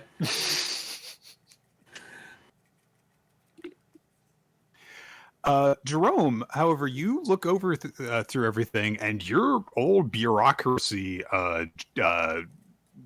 experience kind of kicks in as you look over stuff. So you're able to suss out a fair amount of information from what is included in this will. First of all, you get the sense from kind of just looking over the tone of everything, and also from the time that it was written. As far as you're able to tell, the most recent version of this was done probably within the last year, but from what is included in the notes from whatever lawyer looked this over, this was the last time this was touched, within that time frame, it was fully an update to certain terms, not a fresh one was written. So this is not the first time that Cecilia crafted a will, and that combined with just kind of the general tone of things gives you the impression that she was very much just kind of trying to be ready in case she died suddenly, and had kind of come to terms with that potentially happening at any time. Much in the way that someone much older than her would have as they approach just kind of the end of their natural life. It's even if I don't feel sick now, I just want to have stuff ready. that's kind of the approach that she seems to have taken to things, despite the fact that she was only probably in her mid to late 30s. She did have a heart condition. Exactly. What the details of stuff that you find there is not a lot in terms of like distribution of flat out currency. There's a lot of notes about a bunch of her work, who it should be distributed to. A lot of mention of the local art gallery that she had kind of been displaying stuff in. No mention of the one in London that guys had been to. So it seems that she didn't really seem to care about leaving them anything else for the rest of her life or beyond it. There are a number of friends and distant relatives that are also named as as leaving certain works to as well, including some stuff that is already displayed in certain galleries. And there is also mention of certain medical organizations and charities, including even beyond that, a fund for some type of scholarship, which you determine just based on like, okay, here's the name of the university and stuff. That it seems as though she had been a recipient of the scholarship that she is trying to leave a funding towards within this.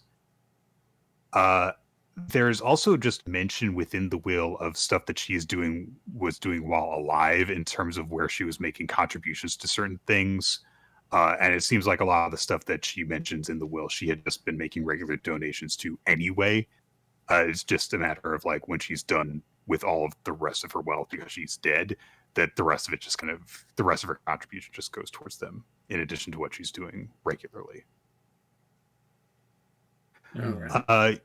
You do find a mention of Marshall Bailey, whom she continues to seemingly insist on referring to as Marshy even within this legal document. Which, makes sense. A lot of times when people like write stuff of people that they know of in their will, they'll use nicknames and stuff. That is true.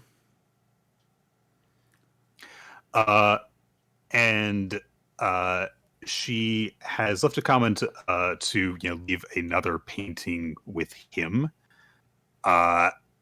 with just the comment of, even though I know you'll make a show of not caring about this, I know that you'll appreciate it. Uh-huh. Yeah. She leaves no one a boot to the head, though, correct? There doesn't seem to be much spite within the will. Good. No. Sorry. I've recently re-listened to that skit, so... It's a good skit. It's a very good skit. Especially, I think my favorite part is where he's like, "Oh, I don't want a boot to the head," and like, I leave 2 barrels of my best scotch. Really? And a boot to the head. Just like the genuine, like, oh, really?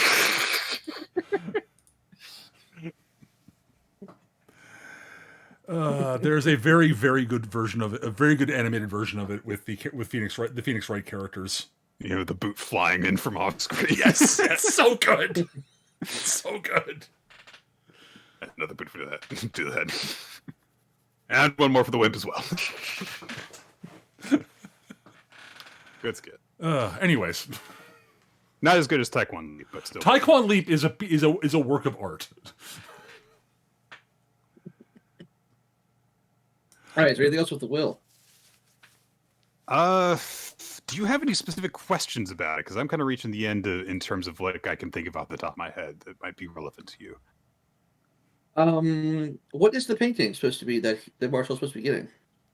It is named, so you're not sure exactly what the painting is of. What is it named? I hate to do this to you, Nick. What is it named? What's the name?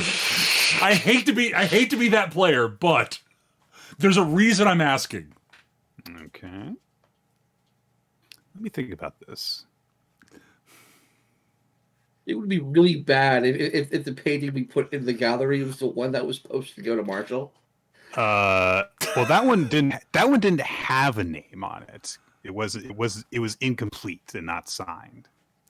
Yeah, yes, my half of my instincts as a game master would have been sorely tempted to make that the one, just to Like, complicate things.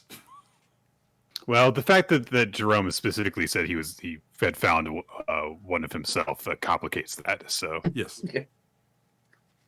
I don't know. Maybe Marshy just really likes owls. That'd be an interesting thing. We gotta to the Marshall Manor, and like there's just stuffed owls everywhere. Like this place is really creepy. it is called Across the Fence. Okay. Cool. All right. I do not think the main thing is whether Gideon would suspect that it might be the painting, and that does not trip Gideon's suspicions. Now it might still be it, but Gideon's Gideon's brain is not going down that route. Gideon is something else has just occurred to Gideon actually. This is yeah. Jerome's kind of thinking like this is probably an early work from like when she was in school with Marcy or something. Nick, Yes, I've got a question that I'm not sure I can get that. I'm not sure. This is something that Gideon should. Is there anything going? Gideon was looking through the papers? Did he happen to notice anything talking about like news about Cecilia Teague, about like she's missing or they've discovered she's died or anything like that? I think that actually might have come up while you guys were investigating the first time that you came to the town. Yes, but that I'm talking about now, since the cops are actually investigating. Well, if the cops are actually investigating it, is it going to be reported? Whether that's made it to the news or not, there's a reason I'm asking this. Yes, there. It seems as if there is some rumor, at least in the local paper. Okay, local. It's local only. Okay. You didn't see anything in terms of like national coverage of a disappearance or anything like that. The reason I mentioned that is that if it's gone national, things are going to get a little bit more awkward with the gallery. Is all I'm saying. Absolutely. But at the point that you guys are at, the local murmurings have started to get a bit louder. Right. It's gotten to the point where hasn't been seen for long enough that there are official people who are taking action on it. Right. So there are local murmurings of it. Okay. That is all I wanted to know. Okay. Good. You guys might want to wrap up that thread of things sooner rather than later, though. Yeah. Okay.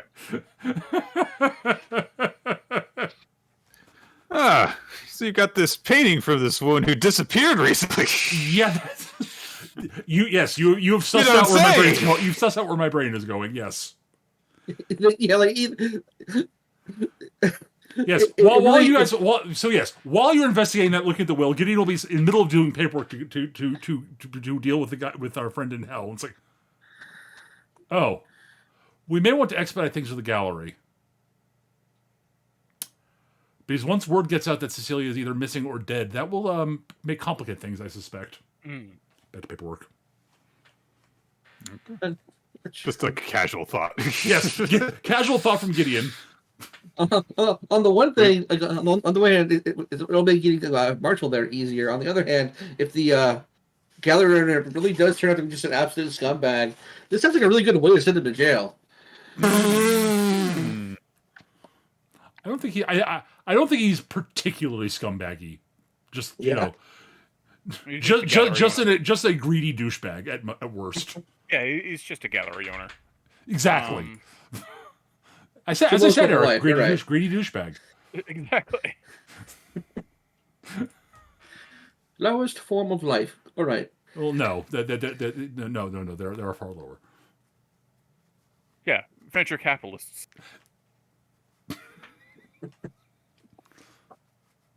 All right. Yeah. So, sorry. Were there any specific? Sorry. Questions Yes. I derailed that a bit. Yeah. No. I have ideas about doing a shadow run on the gallery, but I kind of figure we'd want everyone available for that because Yes. I'm sure everyone will want to get on it in some way. Okay. I forget if Jerome had a question about. I know you were asking me for more information, Ash, but like I said, off the top of my head, that's about all I can think of. No, that's perfect because we have. If this is a known named painting of Cecilia Teague, then like if we go to the gallery, you happen to see it, be like, oh, this is something that's supposed to go to Marshall, or just it's just something good to know in case it actually happens to pop up. Okay, yeah, that's good. That can be something that you might want to, I guess, keep your eye out for. Like, I could definitely, like, if we find Cecilia and, we need to help her move on, I think it would be, she would want us to make sure that Marcy got the painting. That's just kind of my thing here, as the person who helps people, like, deal with unresolved issues that require a physical touch. But that hasn't become an obstacle yet. It's just something to consider if it does. All right. So we have gone through the will, and we have. Was there, out of curiosity, was there anything of interest in the other paperwork that I took photos of, like the deeds and such, that might be of note? I didn't just take photos of the will. I took basically photos of everything that was in that box because I figured it can't hurt. Deeds, identifiers. Nothing comes to mind that would be relevant. That's fine. I figured I would just ask. Mm-hmm. I mean, you find. Oh, I should say one thing. I mean, you do find, like, in addition to that, I mean, you guys find prescriptions as well, like, medical paperwork. Sure. It matches all the pills that you guys found in her like bathroom and stuff. If you need like further details on it, then you could refer to those in terms of like, okay, this is the type of medication this should be. This is what it does and stuff according to this paperwork. In terms of what you guys want to do in order to investigate that, it might prove helpful as reference in case it varies from what this says it should be, I guess. But that's just something that occurred to me that I didn't mention before that you would have found with the important paperwork stuff, is medicine-y stuff.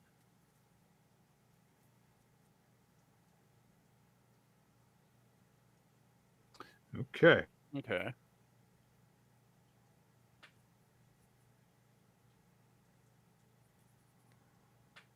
Still want to go and get those analyzed because I'm pretty sure they're just freaking sugar pills, but we'll find out. Oh, we're gonna find out. We'll find out eventually. Like, that's the best case scenario. That is. I can. There are three scenarios that I'm thinking of. Oh, four. One is they're flat out placebo now, basically. Yeah.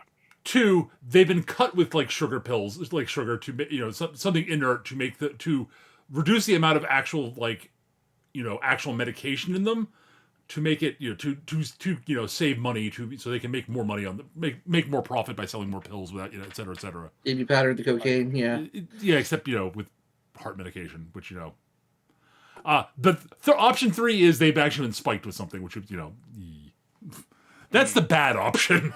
That's the worst option. None of them are good. The worst option is we find out and we run the test on them, but we just can't identify them at all. No, the worst option is we can identify it because it's something along the lines of stuff that we actually recognize here in Limbo. That's the really bad option. Drugs from Limbo, that'd be interesting. Wouldn't necessarily be drugs. Yeah. Just something magical. It's like, no, that bad. That's not supposed to get out. Oh dear. Okay.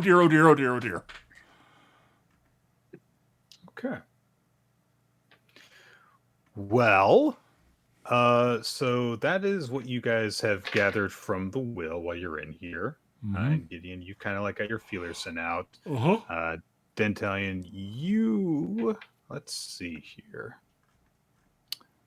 You had a good investigation roll for your contacts list.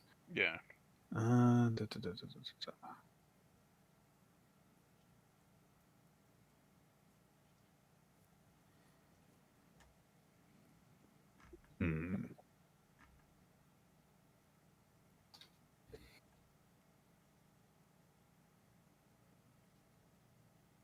All right.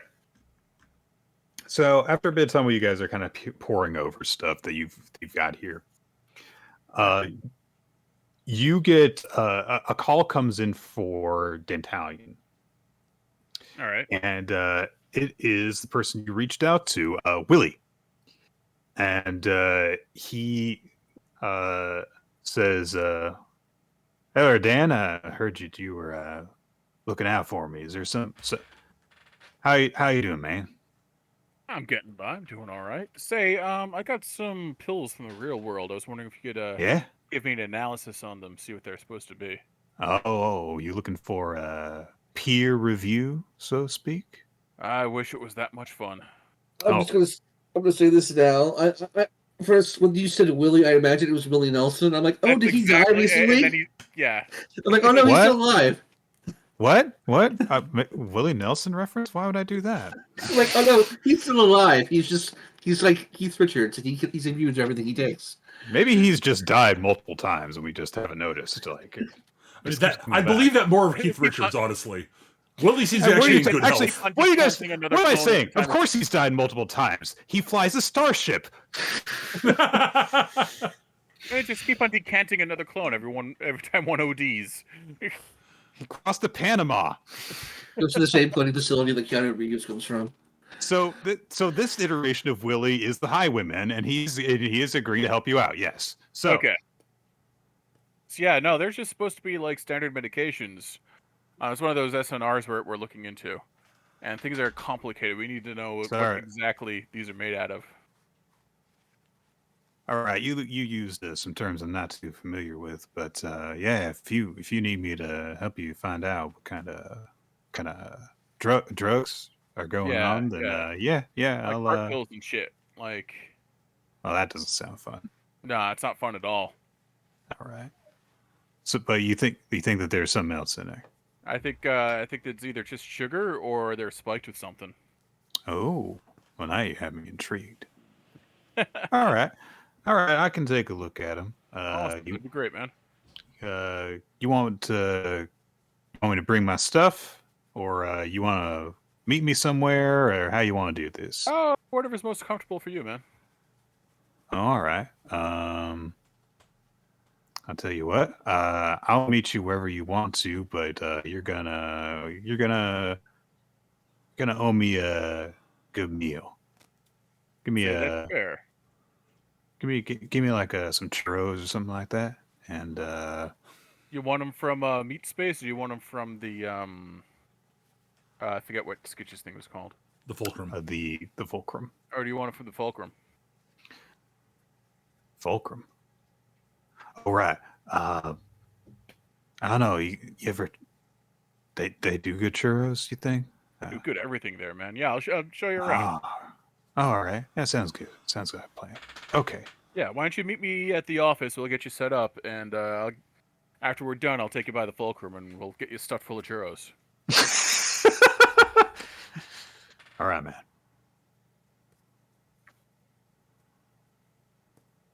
Are you gonna hang up, or am I? Guess I will. I'll see you in a little while. All right. I wish Gitch was here because I'm calling now the restaurant at the Fulcrum, the last meal, and you can get anything you want there. That's not bad. That is pretty good. I feel like that might be more of an official thing than anything else, actually. If it's something that's that kind of fancy and like you get anything, I feel like that might be something that they give people before they actually send them to the afterlife. The proper afterlife. Actually, I think I like that. I like that too. That's actually really good. Maybe the last meal is like a high-end restaurant. Yeah. And this is made by one of their ex-chefs at the Fulcrum. That has their variation of it there.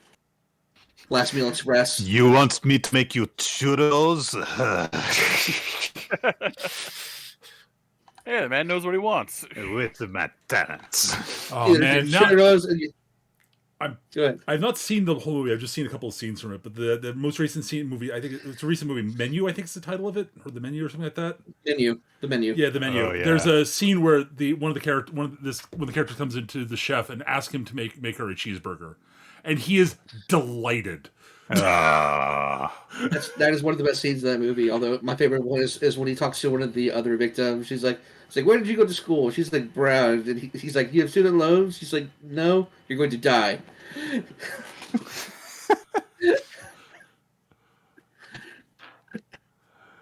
The scene, the cheeseburger scene, is fantastic. Okay. I think, let's see here. Oh, I have this. All right, so Gideon, you do get word back on stuff. You can essentially, you are told like where to find Trelawney, and you guys can like talk to him at basically any point you want to. Okay. Again, it'll take a little bit of doing before you're able to actually make any sort of contact with Davies. I figured. Yeah.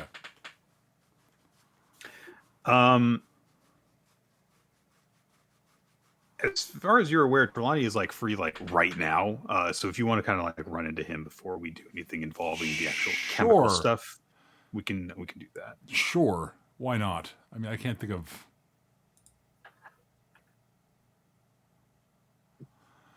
I don't know if you guys need some more time to actually like have questions you want to ask him, though.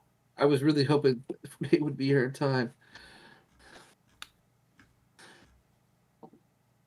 But, I mean, I get the other option is we could just kind of like break for here, but I don't know if we want to break and then it'll turn up that she turns up. But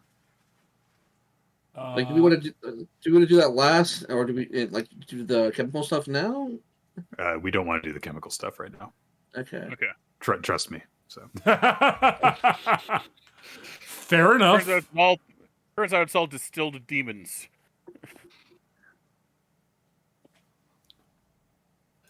Oh shit, I'm right, aren't I? Okay, so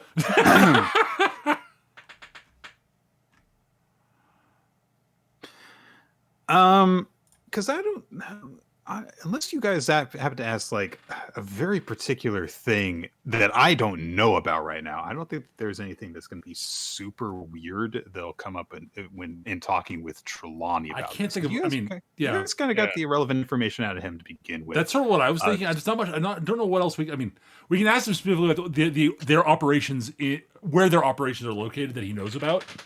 That we could look into. Stuff involving like insight that you might get from Davies regarding stuff is going to be a bit more of a thing, and that's going to be a bit more of an endeavor that I don't think we're going to do this week. That was my gut feeling too. So I think that honestly, like the stuff that you guys do with Trelawney, I think that can be done like almost over the phone, essentially. So, but in terms of like the importance of the conversation, so you guys have some communication with him. And unless something particular comes up, I'll just tell you exactly what, essentially, what he explains to you. Sure. That's fine with me. To recap, basically, the super relevant stuff that he had to share with you when you first met him. Trelawney had said that the reason that he was killed was that he was starting to discover something that Reg didn't want him to be aware of, which was Reg's particular involvement with some of the clinics that were not just in town, but also presumably in other places in the UK where he operated. Now, as you kind of like, as you like to speak with Trelawney in this case, he explains himself in terms of like, he didn't get very far in terms of finding out what Reg was doing, but he stresses how he came across the information in order to explain himself. So what he tells you is that the reason it stood out to him when he was asked to kind of like look over the books and make sure that everything was quote unquote above board made to look relevant and stuff. He was kind of directed to start looking into these clinics because of a mistake in how things were being tracked. Specifically, the way that the cost of goods sold was affected. The way Okay. that the way the cost of goods sold works is that when you are selling a product or a service, there are costs that are associated with it. Mm-hmm. There are two types of costs generally that go into the cost of creating it, of providing the service to someone, etc. There is general overhead cost, and then there is a itemized production cost. So essentially, like, in order to make a bunch of canned goods, you have to have the overhead for all of the equipment and personnel and licenses to produce everything. And then there is the cost of goods sold, which is stuff that is the cost that goes into producing a single can of something. So that multiplied by however many units, plus the overhead, gives you the total cost. Mm-hmm. What he had discovered was the cost of goods sold for a lot of the stuff that was coming out of these clinics was seemingly wildly fluctuating. That was because the costs were not actually being matched to anything that was actually going out of the clinics. So essentially, whatever profit that it seems that Reg was making was not from actually creating a product and selling it through them or anything like that. Mm-hmm. It was he was getting money in lump sums that were completely independent of whatever product was being produced there and then either distributed on the streets or sold legitimately or anything like that. That was why he was directed to it. I can, if you give me some type of role, I think it'll be insight. Sure. Sounds good. Explain it in more direct terms. That's fine. I will happily roll insight. And this is kind of going to be a matter of accountants have a way of talking about and thinking about certain things that is essentially its own language to a degree. So I'm going to, and so this is going to be your ability to understand what he is saying in plain speak. So Jerome rolled a 19. I rolled a 20. Okay. Fornea, glad you're here. Hi. Welcome back. Also, accountants are really funny to me of late. I'm either rolling amazing or ones today. That's how it's going for Dan. Yep. Yeah, Dentalian, you like hear all this stuff, and it is just like hitting a brick wall, which is not an uncommon reaction for people having conversations with accountants to have if they're just not good at translating stuff. Back on spooking the comp. Yeah, just I remember when I decided to make a cop miserable by haunting him. Yeah, that happened earlier today. Oh, good times. To provide context for Reiko, you guys basically went into the physical world, did some more poking around Cecilia Teague's home, and have brought back some evidence to look into. But in addition to that, we're kind of like circling back around to having a conversation with Trelawney, the dead accountant who was kind of cooking the books for the criminals' secondhand reg. Right. Jerome and Gideon, you guys both rolled quite well for this. So what you garner from what Trelawney is trying to tell you is, okay, so it's not that Reg was, for example, moving a bunch of stuff, either from stealing products or anything like that. Right. He was doing a regular business, and I mean regular as in doing the same thing in terms of what was generating a profit for him over the course of all these records.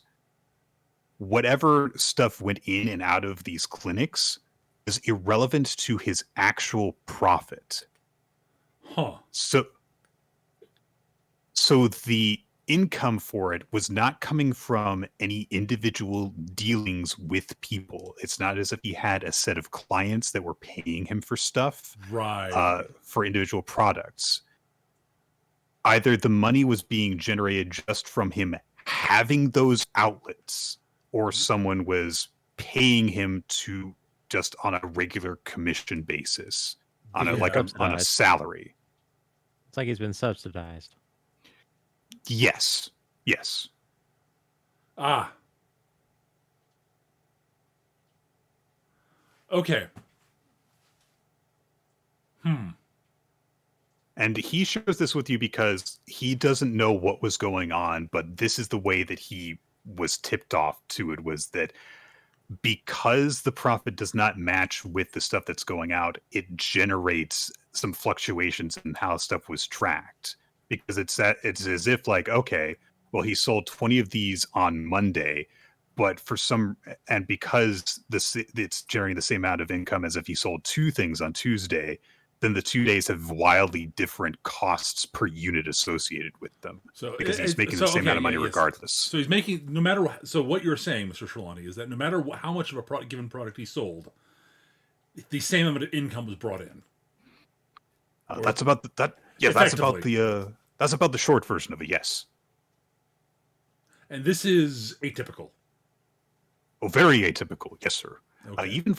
Even for someone who is deliberately putting misleading information in their books, it doesn't match up. It was sloppily done before I came in to clean things up. I guess I should say.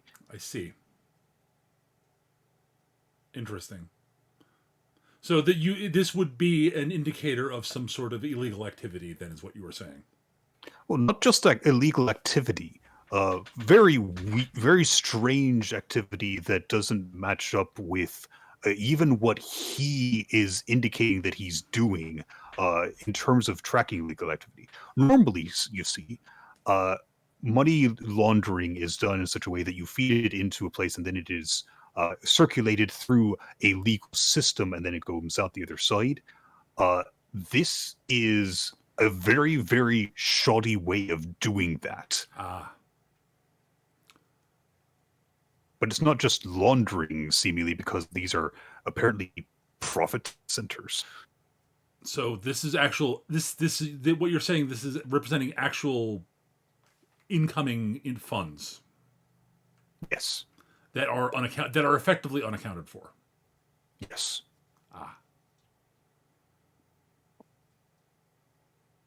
Well, that is certainly a curiosity. I can see why it piqued your interest.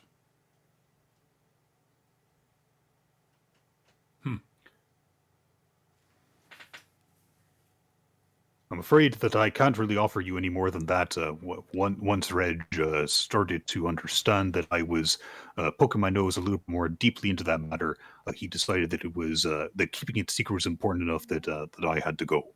I see. Right. So what facilities, what locations were these that had these profits that are associated with them then? He gives you the names of a few different clinics that he remembers.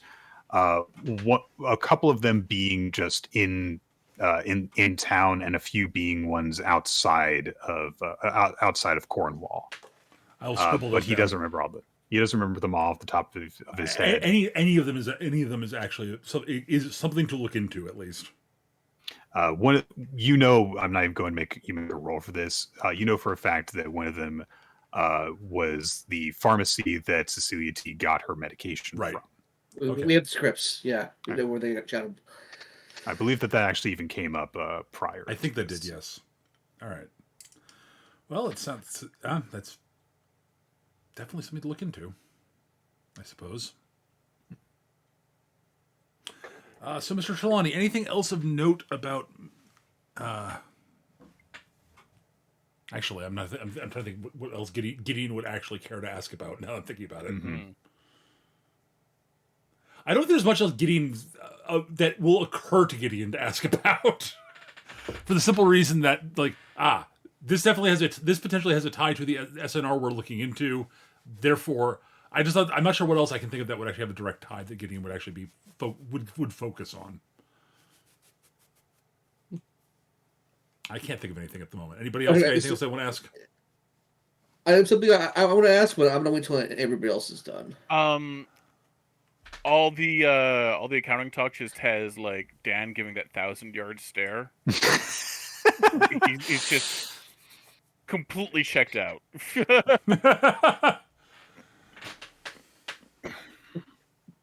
All right. All right. I can't think of anything else. Anybody else got anything? Okay. If everybody I'm else just has not anything, here, so I don't think I have anything meaningful to contribute. okay. So as a way to finish the thing up, Jerome's just like, all right. Only have one last question to ask you, Mr. Trelawney. Oh, yes.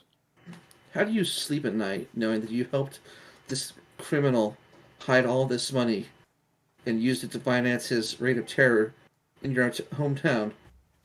Oh, wait, now I'm paying attention. Well, give me an intimidation check. Of course, I keep the wrong page. I don't think he sleeps very much at all anymore, honestly. Okay, so Jerome, the man looks at you, and On the phone, aren't we? well, he looks at you through the receiver, whatever. He said, "Well, first off, I don't really know when I'm supposed to sleep anymore. I'm still getting used to that. I've been told that it's something that I kind of have to just keep track of myself. Secondly, considering that I was aware that there was something going on that was even worse than I was thought it was, and did try and do something about it, I've kind of already gone through the whole guilty about my association with him and was already dealing with that when I died. I think that's part of the reason that I'm here now, actually, as opposed to having gone anywhere in particular." Does that answer your question? Jerome's just kind of like Sounds reasonable. Jerome just kind of clicks his beak and just kind of like, he waves his hand at the phone. He's like, he doesn't like he's kind of angry about it, but doesn't say anything.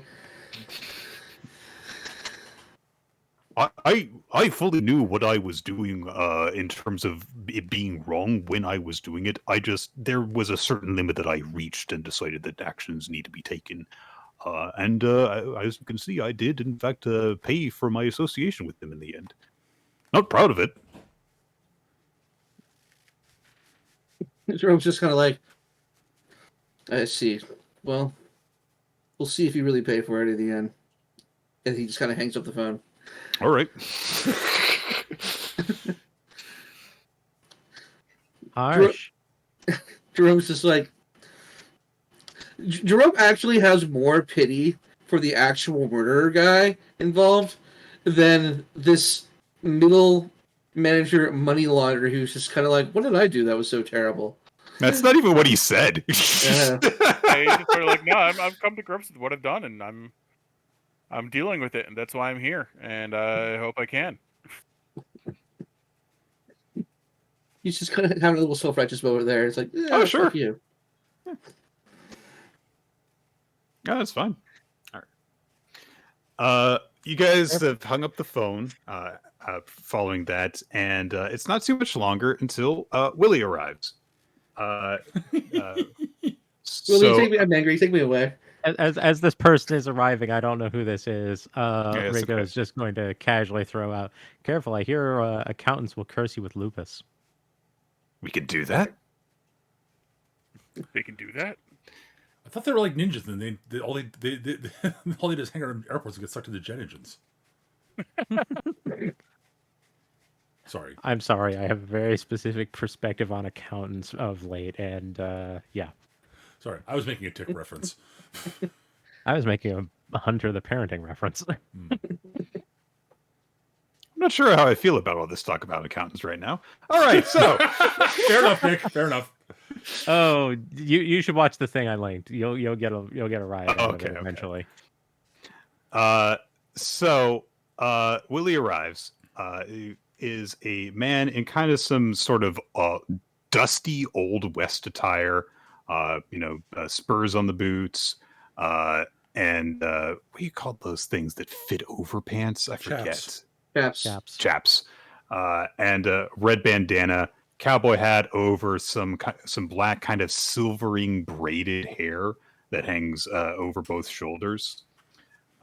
And as he arrives, says, "Oh, how y'all doing?" Hey, how's it going, Willie? "Hey, Dan. So where's this thing you want me to try? Sorry, analyze." So I pull out the baggies. Oh, I've got a few pills here, so you can test what you need. all right. So just clarify, you don't want me to do test number 1 on these. Nah, we're not doing test number 1. I don't think that would yield sufficient results either way, I mean, whether for personal enjoyment or for anything else. I'm very good at describing things, but all right. Okay. And he kind of reaches into a bag that he's brought with him.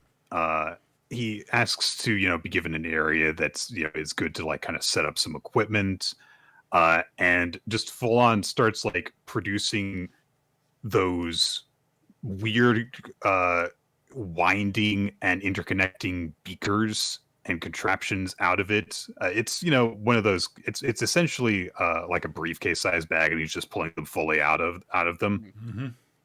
Mm-hmm. Start setting them up. I imagine Reiko is interested because she's seen Yuki's chem set plenty of times, and it's just kind of like okay, I'm tracking this. You can make a history check for me, Reiko. I'm guessing some of this is a bit dated. Looking. History, you say? This looks Oh like my history God. to me. You have seen some of these in like books that Yuki would show you when she was having a little nerdy chuckle to herself, and just like, can you believe this is the kind of stuff that people would use back in the day? Right, yeah. You've probably seen this more in like The Great Mouse Detective than in real life. Right, yeah. Like, this doesn't look so much like a chem set so much as an alchem set. Yes. It looks like it belongs on the set of a movie to give people the impression of what a chemistry set is. Right. So he set some of this stuff up, and yeah, none of the equipment looks modern to you. You have seen some, you've seen like, he's got like some Bunsen burners and stuff, so it's not like it's all insanely like just all flash, no substance stuff, but he doesn't have lunatic glassware, right? Curly Sorry, what's that? All lunatic glassware with like curly cues, yes, and bulbs and whatnot. All the beakers that he has, none of them look normal. There is always at least some sort of windy nature to any of them, except for the ones that are just the very generic, very straight. Graduated cylinders. He doesn't even have those, I don't think. Oh boy! This man is the Dark Ages. He's not from it. He is. As he's getting stuff set up, he's getting Reiko's just going to kind of like just be commenting. It's like, okay, so it's like this is this and this and this. Hey, he knows his shit. Leave him alone. I'm not saying he doesn't know his shit. I'm just the modernity of my perspective is fascinated by this history in front of me. All right. Anyone who wants to be around while I'm doing all the work, make sure you put on your safety goggles. He passes a few of them out to you. Gideon stares at him. Goggles, put very them on, guilty. and they get absorbed into the shadow form, so they're not there anymore. Jerome just looks at the goggles, and they don't quite go over his like face right. Like they can cover one eye and not the other. The beacon's in the way. All right, hang on a second. He gives you 2 and kind of like wraps them in an X pattern around you. There you go. Yeah, that works. He does not put any on. Gideon will just sort of stare there, sort of, all passive, skull-faced. All right, See. that's all right. Reiko Gideon, I has see. them Gideon, I see that Gideon will sigh, grab the goggles, and just pull them on over his eye sockets.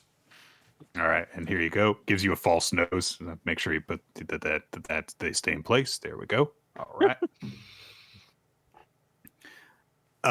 He then kind of snaps his fingers and starts getting to work. Gideon resumes Any filling of- out paperwork. Reiko, you, by the nature of you are actually kind of recognizing the stuff that he's using, actually kind of feel like you might, at the very least, be able to hand him things Assist? and assist. Yes. Yes, I will assist. Okay. You've probably done enough, just kind of like This is a familiar role lab for partner. me. You've done enough lab partner homework probably that you are familiar with how to at least handle these things without causing danger. So, Mm-hmm. all right, he's gonna roll. Ooh, okay. Did I do my job? Oh, all right. All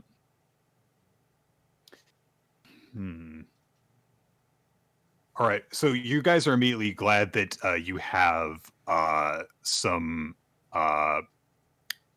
multiple samples of each of the medications, because at one point a beaker gets dropped and smashes on the floor. Ooh. I claim no responsibility for this. That's why I brought several pills.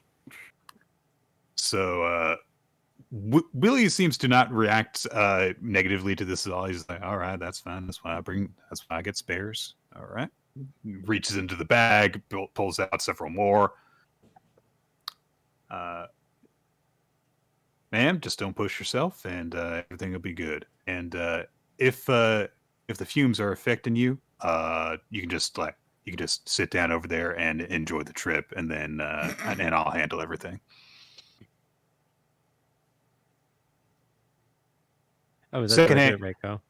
Yes. Oh, If you're well enough to continue, that's fine. But if you start to see if any of the beakers start to look straight, then it's time to sit down.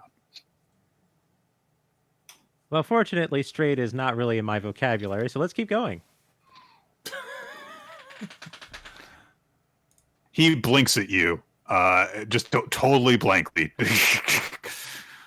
Flies past him without picking up any context of that. Victory. You guys get back to work. After that, you kind of have to start over again because things were at a delicate part in the process when that occurred. Right. All right, that's much better. Fortunately, the second time through, after you've kind of like gotten used to handling this, in your mind, archaic equipment, you give yourself 3 seconds to do something you figure you could do in one. Are much more careful about handling things and are much more smooth in providing assistance. Mm-hmm. And this time, things just kind of go through the entire process without a hitch. Until eventually it gets to a point where he winds up with stuff and that he kind of stoppers and puts to the side. And he does this for each of the pills that you have available one by one, as you provide him with your samples, Dan. Until eventually he's got a few of them, and then he consults you with the prescriptions that you have, so that he knows what to look out for, and he ends up putting some stuff in. Oh gosh, I forget the name of it off the top of my head. But there's this kind of circular platform that he puts a few of them in, and he kind of like winds it with a crank to spin it around a few times to separate stuff out. Centrifuge, but like a hand cranked Yes, one. it's a hand crank centrifuge. Yes. And after a while, this is probably like hours of work on some of this stuff.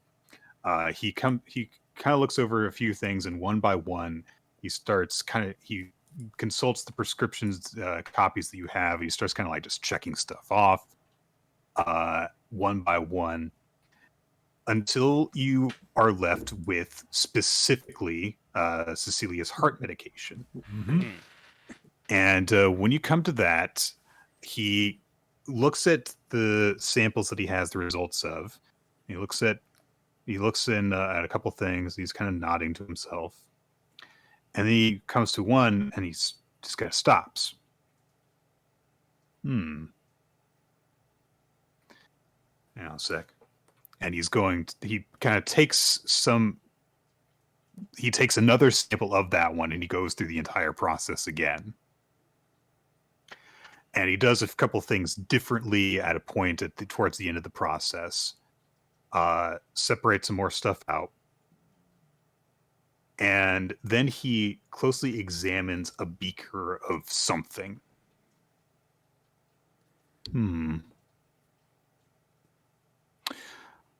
All right, well.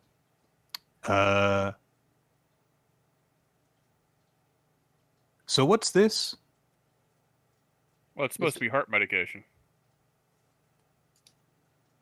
Well, I think I expect that might do something to your heart, but I don't think that it's kind of thing you get from some doctory type. What is it? That's why I asked you what it was. No. So you I ain't never seen anything like this before. Oh dear. How many more samples do we have of this? You've probably got like 2 more. Take out one of the pills, cut it in half, hand one to Willie, and we both pop them. We're already dead. What's the worst thing gonna happen? I mean, Let me take you through a journey through time and space. Oh, so we are doing test number 1. All right. He takes no convincing. Gideon was like, Somebody starts that playing. does not seem like a. Oh, never mind. All right. Gideon, give me a constitution. Not Gideon, sorry. Dantalion, give me a constitution saving throw. Rolled crap, but Both of you kind of teeter a little bit after you take them, and he says, "Oh, that's fast acting stuff." that's not what I was expecting. Then again, I guess we're dead. So something's supposed to treat the heart. I don't know if it's supposed. Maybe that's it though. That I felt like I never tried doing prescription medication after I died. That's a great idea, Dan. Oh, I don't dear. think this is supposed to be the prescription here. Oh, right, the other thing. Okay, let me see here. So this does not appear to be some sort of chemical some sort of chemical composition you are familiar with, Mr. Willie. It was right. Oh no. What should I do here? Dan, give me a perception check. Okay. Yep. No, I'm pretty high. It messes with you a bit, but you're not really sure what's going on with it. All I can say is that it's enough that you know that it's not just prescription medication. There is something else in it, but you don't know what it is. Yeah, there's something else here. It's not really a visual thing, more like a vibe. Uh-huh. I'm sure Willie will understand what I'm talking about. Yeah, man. Some feels kind of different. This is kind of the kind of thing. Actually, let me roll some for him. This is where the He's beanbag got a good bonus chair for can this. pop out. He says there's some kind of it ain't quite hallucinatory, but Yeah. it kind of feels like it is. Yeah, exactly. Fascinating. Jerome, does it feel like you're supposed to be seeing something, but you're not? Nah, it's Yeah. more like the feeling you get when you're seeing something. Yeah, that's it. But Jerome's I ain't seeing nothing.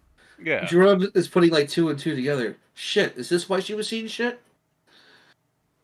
That could be. Oh, shit! I wonder if it's like an alchemical thing, man, where it lets you see, Jerome? it lets you see shit from Limbo and other supernatural weirdness. Jerome, Man. Jerome looks over to Gideon. do you have are you at all familiar with the ability to sort of analyze magic in some way, shape, or form? I can do that if that is something we need to do. Basically, I'm asking without asking like game mechanic stuff. Do you have detect Yeah. magic? Yeah. Jerome's like, yeah, I can do that. he's like, I don't know why I didn't just start with this shit. Yeah, that's literally Gideon is like Gideon didn't because Gideon doesn't have detect magic, but it's like one of those I'm kicking myself.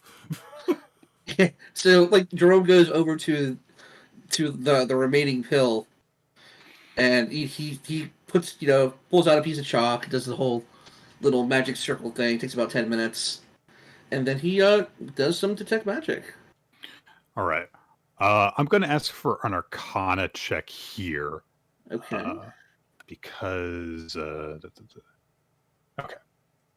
No. Is there a way I can assist with this in some respect? You have done magical training with Jerome. Yes. So I will say that you can. All right, Okay, that's what I was thinking. Let's give that another try then. There we go. You detect 0 magic in these pills. Okay. When you look over at Jerome and Willie, you see a very, very faint aura around them that you do not normally see around Dan. That is to say, it's not as if he is under a spell, but there is something that is slightly different about his aura. And as you observe him, you do see it gradually fade. And as it fades, Dan, you come down off of the incredibly mild high or whatever it was that you and Willie were experiencing. The pills themselves, you are 100% able to determine there is not magic in this, but at the least the way that it affected Dantalion and Willie is akin to a magical effect. This is like something like almost alchemical and not like just straight up magic. Yes, that's a fair way of putting it in terms of how you would understand it in this context. Yeah, like this is. Jerome is like looking at Gideon. He's like, Gideon, this might be really, really bad. Yeah. Somebody's putting stuff into the heart pills that lets them see us. Oh yeah. Okay, that would explain it. Gideon sort of sits there with a finger alongside the fake nose. Jerome's like, Jerome's like, no, Gideon. There is a massive stockpile of this in several locations. I'm aware. We are going to have to actually definitively investigate these locations. This is not something that can be let lie. How did they get it and figure it out? That is a very, very good question that I very much want the answer to. I think the big question is, what are the ingredients being used? Well, luckily we And have where another are those building coming sample. from? Whatever it is, it has to be something that can be obtained in bulk enough for them to do something like this. I'm going to give Trelawney another quick call. Mm-hmm. I'm going to say, Mr. Trelawney, I have exactly one question that I would like to know the answer to. Do you know yes. where the supply of the medical supplies that Mr. Reg was importing to these clinics from? Where is there a central location they were being shipped from? I can't tell you for sure where they came from. What I can say is, just as I told you before, it's not as if he were selling these for a profit. That's not my concern. Okay, all right. I'm concerned with what is in some of these pills, and I need to find out where they are being made. I'm afraid that I can't tell you that. I don't know the same myself. Very well. Trying to find out more is why I'm talking to you now. This is. I was hoping you might know. I was not expecting you to know. This was a long shot. Thank you for the assistance. There's one other person I might be able to get this information from. Right. It's just going to take me some time to get a hold of him. Right. And I hope that your friend Jerome there is able to tackle them feelings of guilt he's got. You just hear Jerome just like swear something Estonian. Feathers ruffle. Yes. That is I think something he is working through here in Limbo. I imagine that's why we're all here. Well, present and company excluded, I guess. I like it here. It's possible I am at some point. At some point. I'm not entirely sure anymore. Anyways, good luck with what's going on. Maybe we'll speak again at some point. All right. Well, as long as I'm in town, I'm not hard to find. Indeed, I'm also fairly easy to locate, I suspect. All right. It's not like getting to keep to the seat. I promised Willie churros, so that's fair.